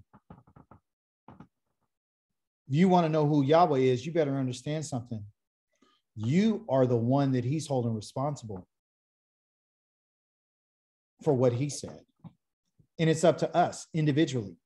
This is not a group project. This is whoever. Those who fear him are the ones who Yahweh will listen to. And those are the ones who are going to be written down in his presence. And those are the ones who had showed respect. And they're the ones who will be his. And they're the ones when I compose. And how does he compose a special treasure, by the way? How is a treasure composed? Oh, that's right. He composes a treasure, his own special treasure, by putting down fire. When you got to get a treasure, you take a diamond or a ruby or a sapphire. You don't just put alcohol on it. You put it through fire. You purify it. That's why he says, I'll spare them. Now, in the English translations, you got chapters. In the Hebrew, there is no chapter break in this. So let's go all to the next line. What does the next line says? The next line says this. There's a day for the day is coming. Talking about this special treasure. When I spare and I compose a treasure, remember, there's no chapter break. It's going to be burning like a furnace.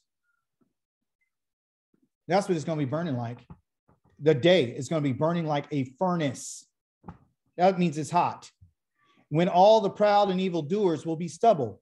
Oh, really? Yeah. The day that that day that is coming will set them ablaze. Says Yahweh Zavaoth. Again, Yahweh Zavaoth is heaven's armies. And leave them neither root nor branch. I'm killing everybody. When I talk about a root, I talk about your mother and your father. A branch is the children. I'm killing everybody. The young, the old, the male, the female, doesn't matter. The baby, the elder, they're all going. Because they're evil and they're proud. And they're the people that I have to get rid of. Because my whole intention is to wipe wickedness off the face of the earth. Because I'm the righteous and holy one. But you, again, going to who fear my name. You who listen to the Torah.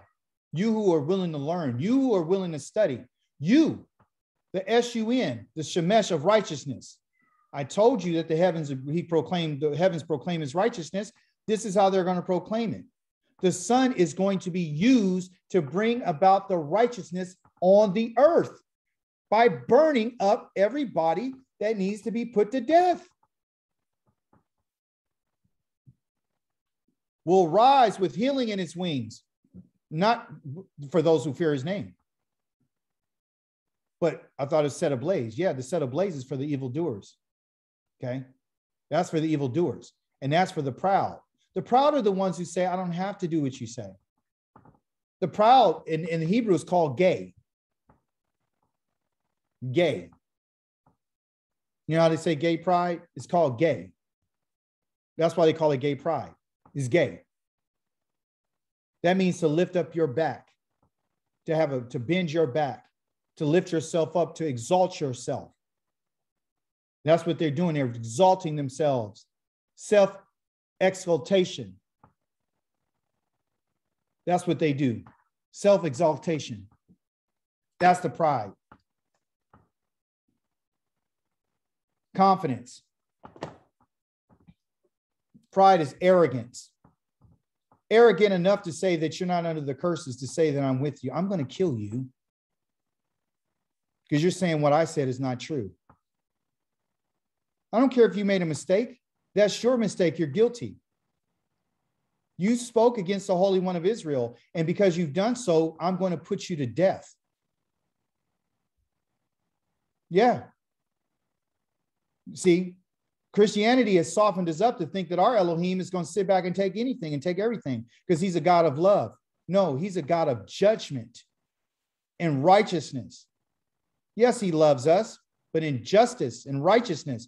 Does he love the widow? Yes, he does. Does he love the fathers? Yes, he does. Does he love the Leviim? Yes, he does. Does he love the stranger? Yes, he does. Does he love Abraham, Yitzchak, Yaakov? Yes. But it doesn't change the fact that he's righteous. And whoever he determines to be proud and arrogant and evil and self-exaltation is the one that I'm going to put to death. Anybody that doesn't fear me and doesn't have any respect unto me, I'm going to put down. Because I'm the king of the universe. I'm Yahweh Zavaoth, and that is his name. I'm not going to leave a root nor a branch.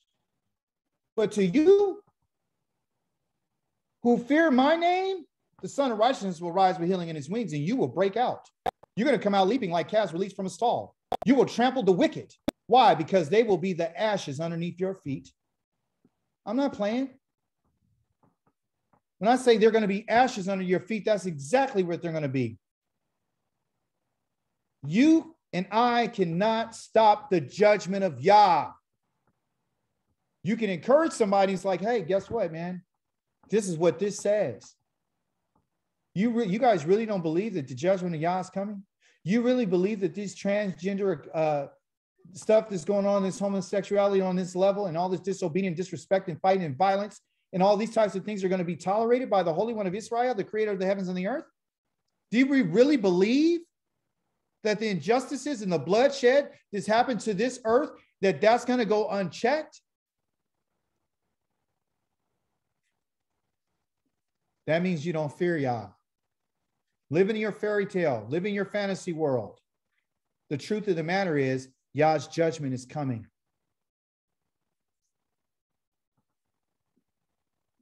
You're going to trample the wicked. They will be the ashes under the soles of your feet when the day when I take action. Because I'm going to do it, says Yahweh Zavaoth. Remember, this is what I need you to remember. I need you to remember the Torah of Moshe, my servant. That's what I want you to remember. And remember here has to do with the idea of what they call Zakar. Z-A-K-A-R.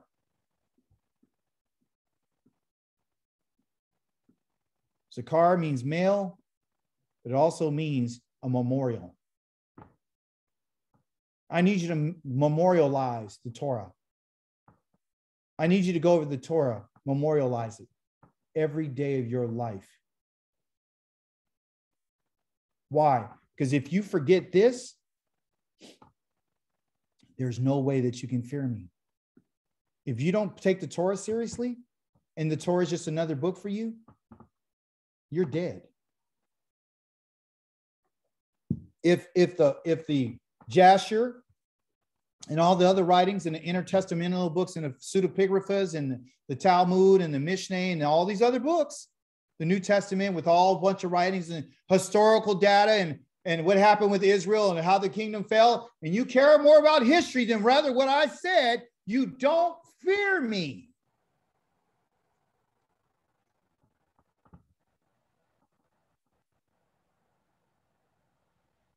The people that fear Yahweh are the ones who listen to what he says.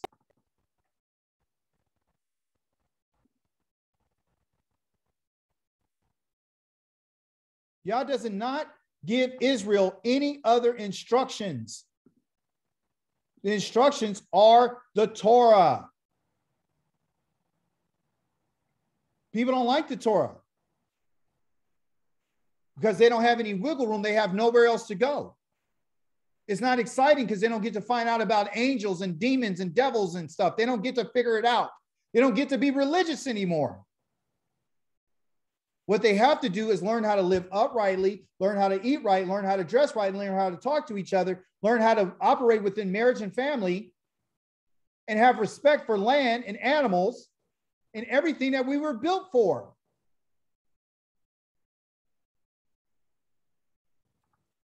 Yah has spoken to Moshe face to face. He has not dealt with any other prophet in this manner. That's why he sealed the Torah and said, don't add to what I'm saying and don't subtract from what I'm saying.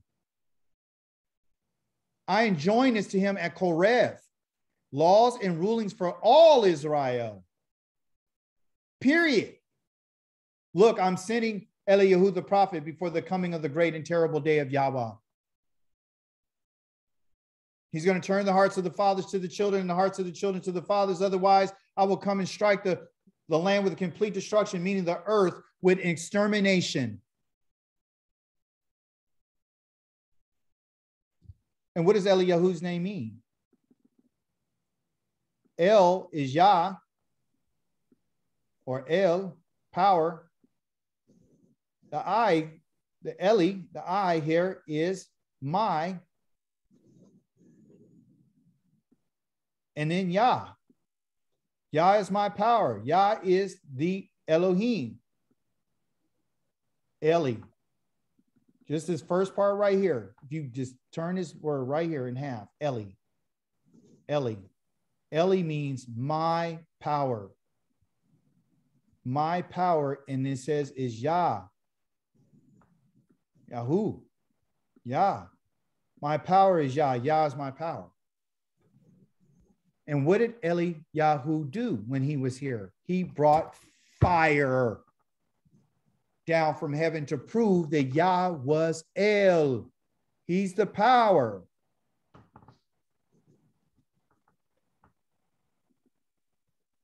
Yah promises Israel something, and we'll do this in closing.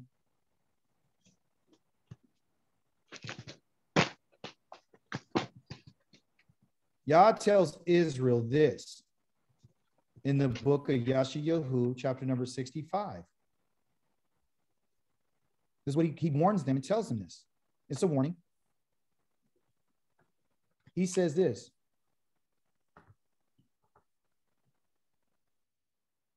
Where is it at? 65 and what? 6. Huh. Okay, here you go.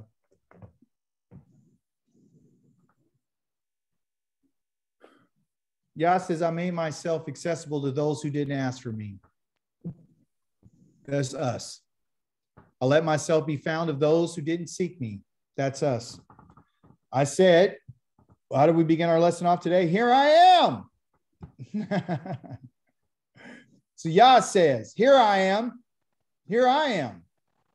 Here I am to a nation not called by my name. You think, well, he's talking about, a whole bunch of other nations. No, he's talking to Israel. They're scattered all over the place. They're not underneath his name. They're not identified as being under his name. He said, I spread out my hands all day long to a rebellious people. He's not talking to the Gentiles. He's talking to Israel, who live in a way that is not good, who follow their own inclinations. They only want to follow what they think because they don't believe that they're my servant. They don't believe that I am their Elohim. They don't believe that I'm their master. They don't believe that I own them.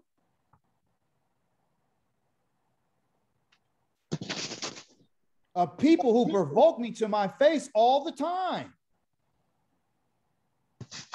They're sacrificing in gardens and burning incense on bricks. Well, we don't do that. Well, how do you know the rest of Israel's not doing that in other places? He scattered them all over the 4 corners of the earth. They sit among the graves and they spend the night in caverns and they eat pig meat.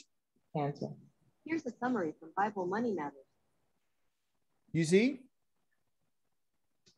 They eat pig's meat.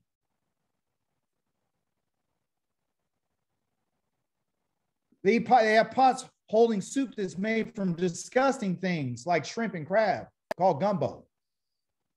They say, keep your distance, don't come near to me because I'm holier than you.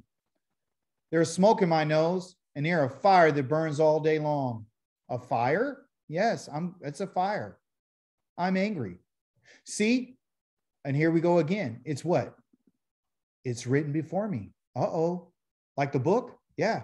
It's written before me. Like the book that said that I'll blot them out of my name. I'll blot their name out of the book. Yeah. Like the book of those who fear me, I write it down. Yeah. And what book is this? It's a book that says, I will not be silent until I repay them. I will repay them to the full. Your own crimes and those of your ancestors together.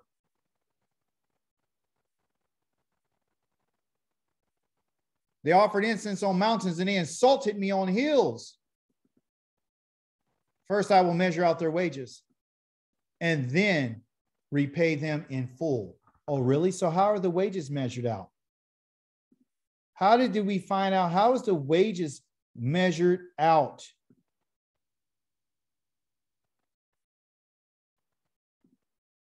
I guess by the scales. There you go. One from the Torah and one from our sins. There you go. There you go. You got it. You nailed it, because that's exactly what it is. Can you see it? Can you see the scales? Yes, it's the scales. That's how Yah is going to judge us. It's always on the scales. It's always on what Ha Azinu, what he heard. In the book of Malachi, he heard when we spoke and we feared him. He's listening to us today.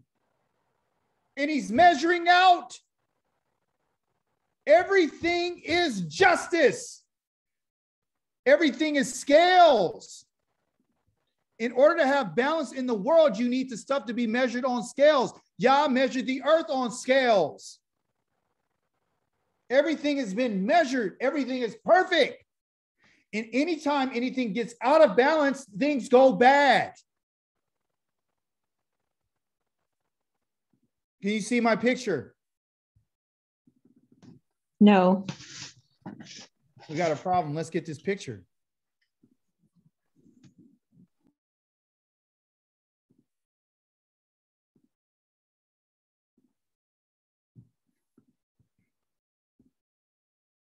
Listen, anytime there is any injustice in Yah, he has scales. He's a judge. Okay? So he bases his judgment on what he hears too, and what he sees and what he knows. He pays wages out on these scales.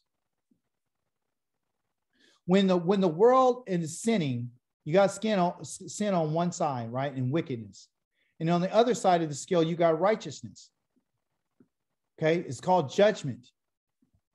Okay? So one is the righteous way and one is the wicked. Yah created both. He did. He created evil and he created good, but it has to stay balanced. It has to be balanced. The moment that this scale begins to tip down like this, and there's righteousness is going up and his righteousness is light, Yah then says, I got to turn this around and bring this scale back down through judgment, so this scale will come back up to where I can have. Because there's a certain amount that Yah says that I will allow something to go on for so long before I get involved. Because everything is about justice. Everything is about scales. Just like at the end of the harvest, you weigh things out to see who gets what. Yes, Kel.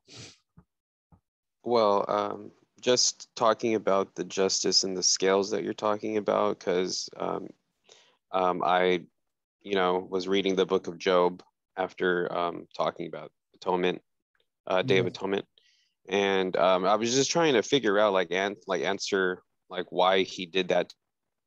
Where was the justice there? And I was looking online and seeing what other people were saying, and then it came down to looking like a bet between Yah and the devil. And it just doesn't seem to be justified. I'm trying to see why he did that, but he ended up getting blessed in the end, but he suffered so much, it seems for nothing. No, he thought his name means an enemy. So he felt as if Yah was treating him like an enemy, right? Because that's what his name means. And when you look at it, he says that Yah has brought this upon him in order to show him that there is no one righteous outside of Yah's righteousness. Job thought he was righteous based on his own efforts and on his own account. He thought he was guiltless because he didn't commit any so-called crimes, right? So he's, I turned my eyes away from looking at women. I didn't do this. I didn't steal anything. If I did steal anything or did anything to anyone, let them come and bring testimony against me in front of Yah to show that I'm right. He's always talking about how right he was. And Yah says, no. The righteousness that you have done is for the people around you. There's a different type of righteousness that has to do with Yah rather than the righteousness that have to do with men. Okay. There is no righteousness outside of Yahweh, period. Well, how do you get righteousness? For us, it's through an observation of the Torah. Well, who does the Torah benefit? It benefits us because they were able to eat from the land. It wasn't because that Job wasn't, that he felt as if his deeds of what he was doing was enough. And Yah was saying, no, no one is enough. No one's righteousness is enough. Shalomo even said it. He says, who is there on the earth who has never sinned? We all have sinned. All of us are sinners. And he doesn't want us to get lost in the sauce by thinking that, well, I've obtained some form of righteousness, so now I'm good. I'm good in his gracious. I'm good. No, because it doesn't leave any room for Yah's mercy. If you notice at the end of the book of Job, he tells him, he says that he have obtained mercy. He obtained favor from Yah after that. That's the whole purpose. Job is a picture of Israel. He's a picture of what Yah's servant is going to have to experience. That at the end of the day, Israel will know that the only righteousness comes from Yah. It's not based on anything else. It's based on what comes from him. It gets a little confusing because of everything that we learn from the people who have been teaching us about Yah. So anytime someone says something like, oh, I'm going to kill everybody that doesn't do what I say. Well, I thought you just said that this is by his mercy and his grace. Yeah, because we don't understand that the King of the universe has set a tone for all humanity, especially Israel more specifically. If anybody needs to be totally destroyed, is Israel. The only reason why we're not destroyed is because of his mercy. That's the only reason. It's not because you and I could turn around and do something good. It's not because you and I, the mercy is what caused us to turn back to the Torah. It was his mercy. He just said, I called to a people who don't even ask for me. We weren't the initiators. He's the initiator. We can't save ourselves. We can't we can't do anything without Yah. Nothing. So when he takes us and he puts us on these scales, he's saying, you know what? You're the work of my hands. And I'm going to determine whether, huh? Don't you think that even Job was a picture of a test? Because Israel, we're being tested right now in this land. You know, we're just being tested in general, wherever we're out in the world.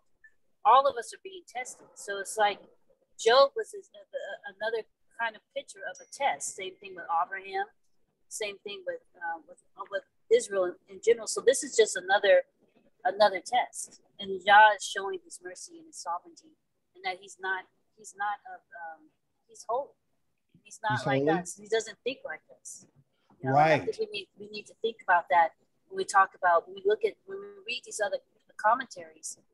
They are talking about the Elohim of the New Testament that loves everybody. It's going to give everybody, a pass on certain things. But Yah, that created the heavens and the earth, he can't give anybody a pass because everything is based on his word. That's powerful. That's well said, because that's the truth. Yah is not human, you guys. All right. So what he's determined to be righteous and just, if we really knew how just and how holy he is, you would know off the top, none of us deserve to be alive today. The crime that we committed in the defense that Israel has done against Yah is literally it's unforgivable from a man's perspective. My wife couldn't do to me what Israel did to Yah and then still stay alive. She couldn't. We wouldn't even be together. I couldn't do to her what Israel did to Yah and us be together. Couldn't. The relationship will be done. So you got to see the magnitude of Yah's mercy. And even with his mercy, he says, I'll show mercy to whom I'll show mercy, and I'll show compassion to whom I'll show compassion. I'm sincere with those who are sincere with me, but I'm also cunning with those who are crooked. I want to destroy those people. We don't understand the significance and the power and the magnitude of Yah's holiness, because no one's ever taught us this. We've been religious. We think, well, we've been calling on his name, and that should be sufficient. Well, we haven't done anything wrong. We're trying to do what's right, and that should be sufficient. So if it's sufficient, then why does Yah say I have to cleanse you? Why does he say that I'm still going to judge my people? Even you and I are going to be judged. He's going to look at our hearts and he'll say, you know what? Did you turn to me? Did you do what I asked you to do? Did you run away from the Torah, the instructions? And you're like, no, I didn't. And he'll be able to one who'll know for sure whether or not you and I did. See, you and I can say things. We can even convince ourselves that we're okay. And that's what a lot of people do. And that's the danger of not looking to him. Because there's people who actually believe that he's with them. There's people who actually believe that they're 100% fine. I keep the diet. I'm okay in Yah's eyes. I keep the Shabbat. I'm fine. I have nothing to worry about. And they're fine with that. But Yah's not talking about that. It's a deeper, it's like an intimate thing. Like he knows us. See? So at the end of this harvest time, he's talking to us and he's saying, look, if you guys are really, really going to be with me, I need you to understand something. I'm coming to judge. And when I come to judge, I want you to remember that I try to speak to you.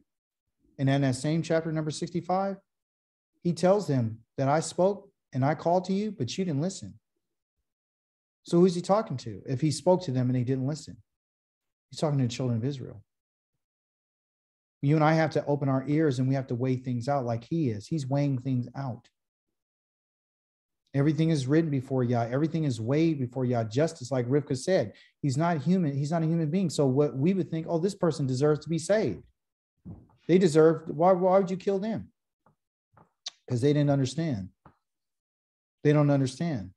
When he asked who's with Yah and the Leviim got on the other side, they got on that side. He said, you guys just earned your spot with me. And they killed their own family members because they understood that Yah's justice and his judgment is beyond their comprehension.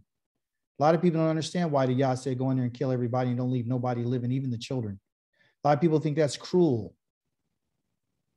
Why? Because they don't think like Yah. My ways are not your ways. Your thoughts are not my thoughts.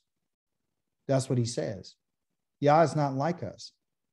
And the sooner we get to understand it, the better off we're going to be. You and I can never earn anything from him. We can't earn it. We can fall in line with it, but we can't earn it. You don't earn anything from Yah. It's given. Yah's our father. He gives it to us because he loves us. He says, I'm your father. Does my kids have to earn everything that I give them? Do they have to earn the food? You know, Malachi, you got to make sure that you get it. If you know you get underneath a bee, you don't get any food.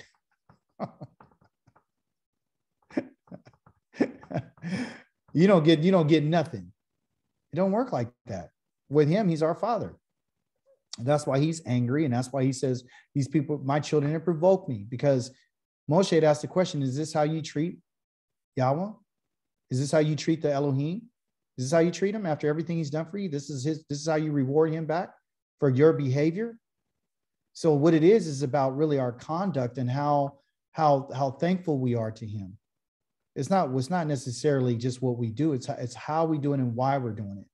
I mean, I'm convicted myself. Dawid said, you open my ears so I can come and I can do your will. And so I can be happy about doing what you're asking me. Some of us are not happy about that. See, if you're trying to do what Yah says so you won't die, then you're in the wrong business.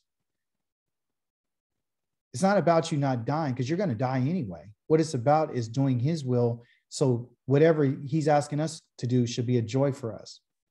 And that's the problem. We're not finding joy in what he's asking us to do. We don't see the happiness in it. We don't see the joy in it because everything that we think is connected to what they would call a blessing. You know, so if things are not going right in our life, then we think Yah's against us. See? Or if things are going right, we think he's with us because those are the things that we've been taught. We equate his presence with us with a brand new car or a job. Yah's just looking out for us. So you can get motor transportation. He allows men to do the stuff that he wants to do. He allows us to build things. He allows us to work on things. He allows us to work on our hands. And Rivka said it this week. She said he just uses things to occupy our time. I like what you said. One time you said, we're just surviving right now, but we're not thriving.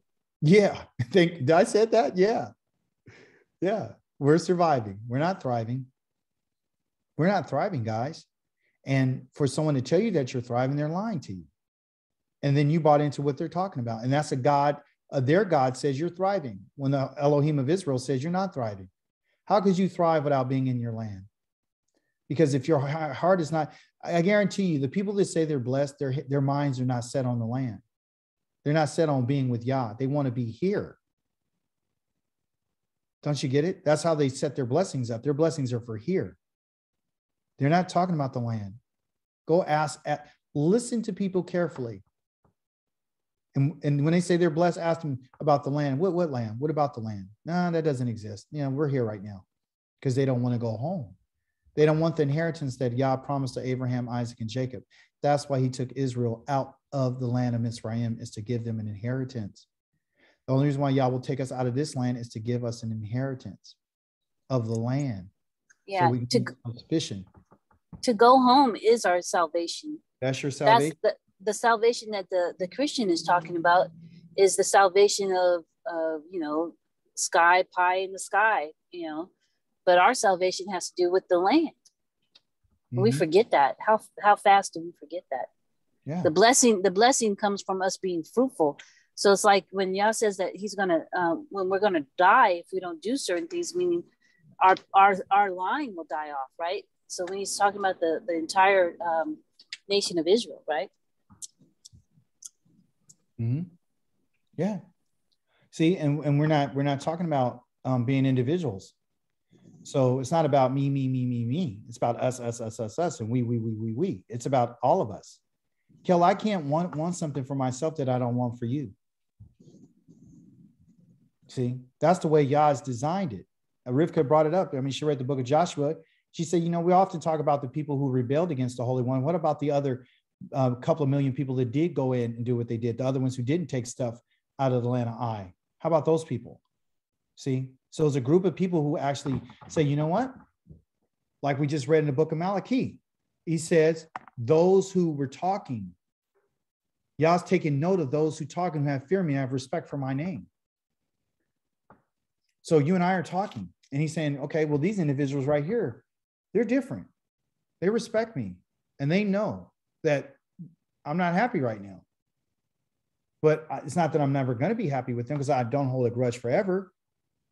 I am merciful, but don't say that I did something I haven't done, because it makes my work look like it's messed up. You making me look weak.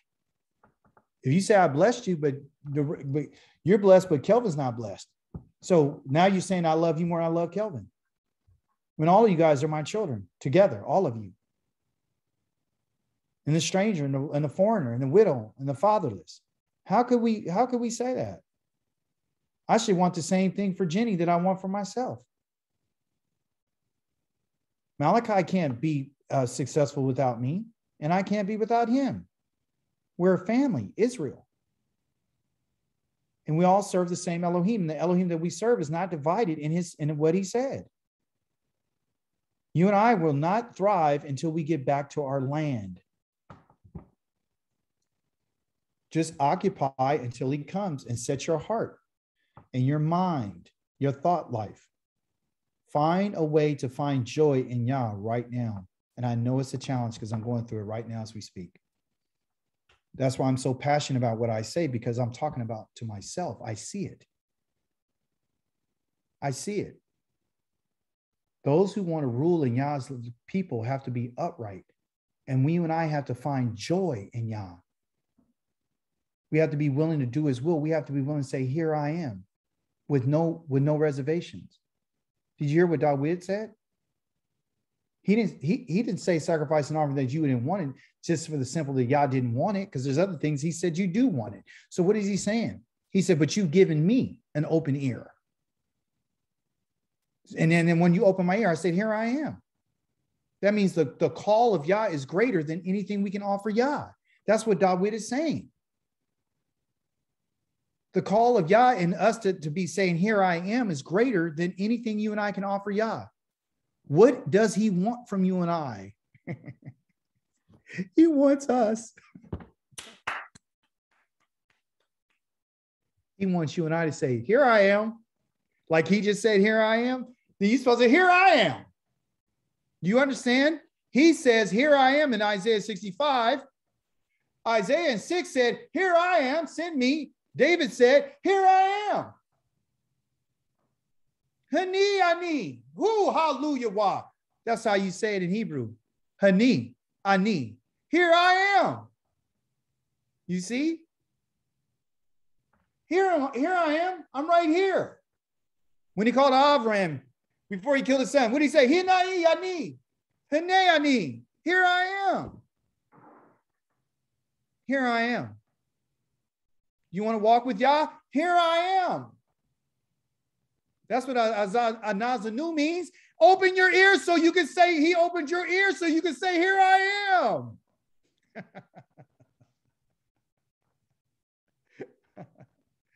Woo, you better hear what he's saying. It's worth the extra 15 minutes. Here I am. Didn't Moshe say the same thing? Yes, he did. Here I am. Hene ani. Woo! You better hear me. Then he said, take off your shoes because where you're standing is holy. Holy grounds. Yes. Okay, because Yah's holy. He's holy. Hani ani. Woo, you better hear me. Hani ani. You understand?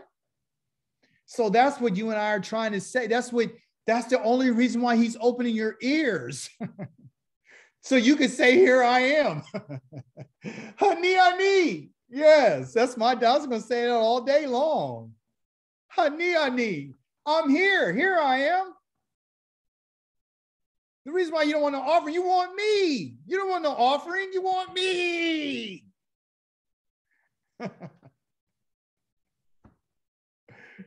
Woo! You better hear what he really wants. That's what he wants. He wants us to say, here I am. Oh, you better hear me. He said Israel was bringing offerings to him, and they were saying, here's your offering. Here it is. Here it is. He said, what about you? They never say Hani ani. They said, here it is. Hani say, here it is. Here it is. They were so out of it, they didn't understand what he was trying to get. He was just trying to be close to them, you guys. That's the desire of the Creator, is to be close to his people. Not to one individual, but to those who fear him. Hani ani. Here I am. You see? That's why he opened our ears, so we can say that. And then when we say, here I am, that means we're willing to do what Isaiah did, to go on his behalf. I'm willing to go where you tell me. I'm willing to walk in the way that you said. And I don't care who's not going. If I'm on my route and I find someone who wants to listen to what I say, great. I'm not here for them. I'm here for me. Not here ni anu. He didn't say I knew. Here we are. No, here I am. You and I have to make that decision for ourselves. And if nobody's willing to walk with you, you leave them alone and you keep walking. Because at the end of the day, it's going to be you and Yah. That's all it's ever going to be. It ain't going to be nobody else. It's always going to be you and him. When you die, you're going to die with him. You go call on his name. You see? See? So that's the difference. Okay. So collectively, all the people here today, if you say Hani ani, then you're saying, here I am. And then when we all say it, we are the same voice. We're ACHI'KA. Shema YISRAEL Yahweh Eloheinu Yahweh ACHI'KA. Meaning he's one, he's unified. So unified in justice, unified in righteousness, unified in judgment, unified in one Torah, unified in one way of thinking. See? So you would know for sure when you come to this class, there won't be anybody, no one is ever going to get any glory or nothing. There's no one. We're only going to be taught the foundation of everything for everybody on here is always going to be the Torah. I'll read the prophets, talk about him warning them and talking about what they went through and experienced. I'll read the Psalms to give you some encouragement. But in terms of instructions, it's always going to be out of the Torah because those are the instructions. that Yah joined and gave to Moshe to give to us. And that's what he asked us to turn back to. Am I saying you shouldn't read anything about history? No, go ahead and read some history. But don't you look for instructions, because there ain't no instructions in history. Just simply warnings like, don't do that. You know what I'm saying? Because it's a closed book.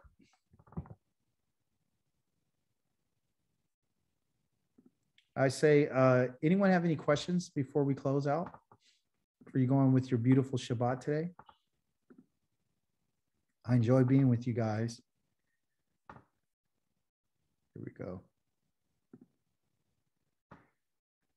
Baruch atah Yahweh Eloheinu melech ha'olam yatzaror uvarei kol shekedo say shalom uvarei ethachol. Blessed are you, Yahweh, our Elohim, the King of the world. He's forming the light. He's making peace. And he's creating all things. HALLULYAH.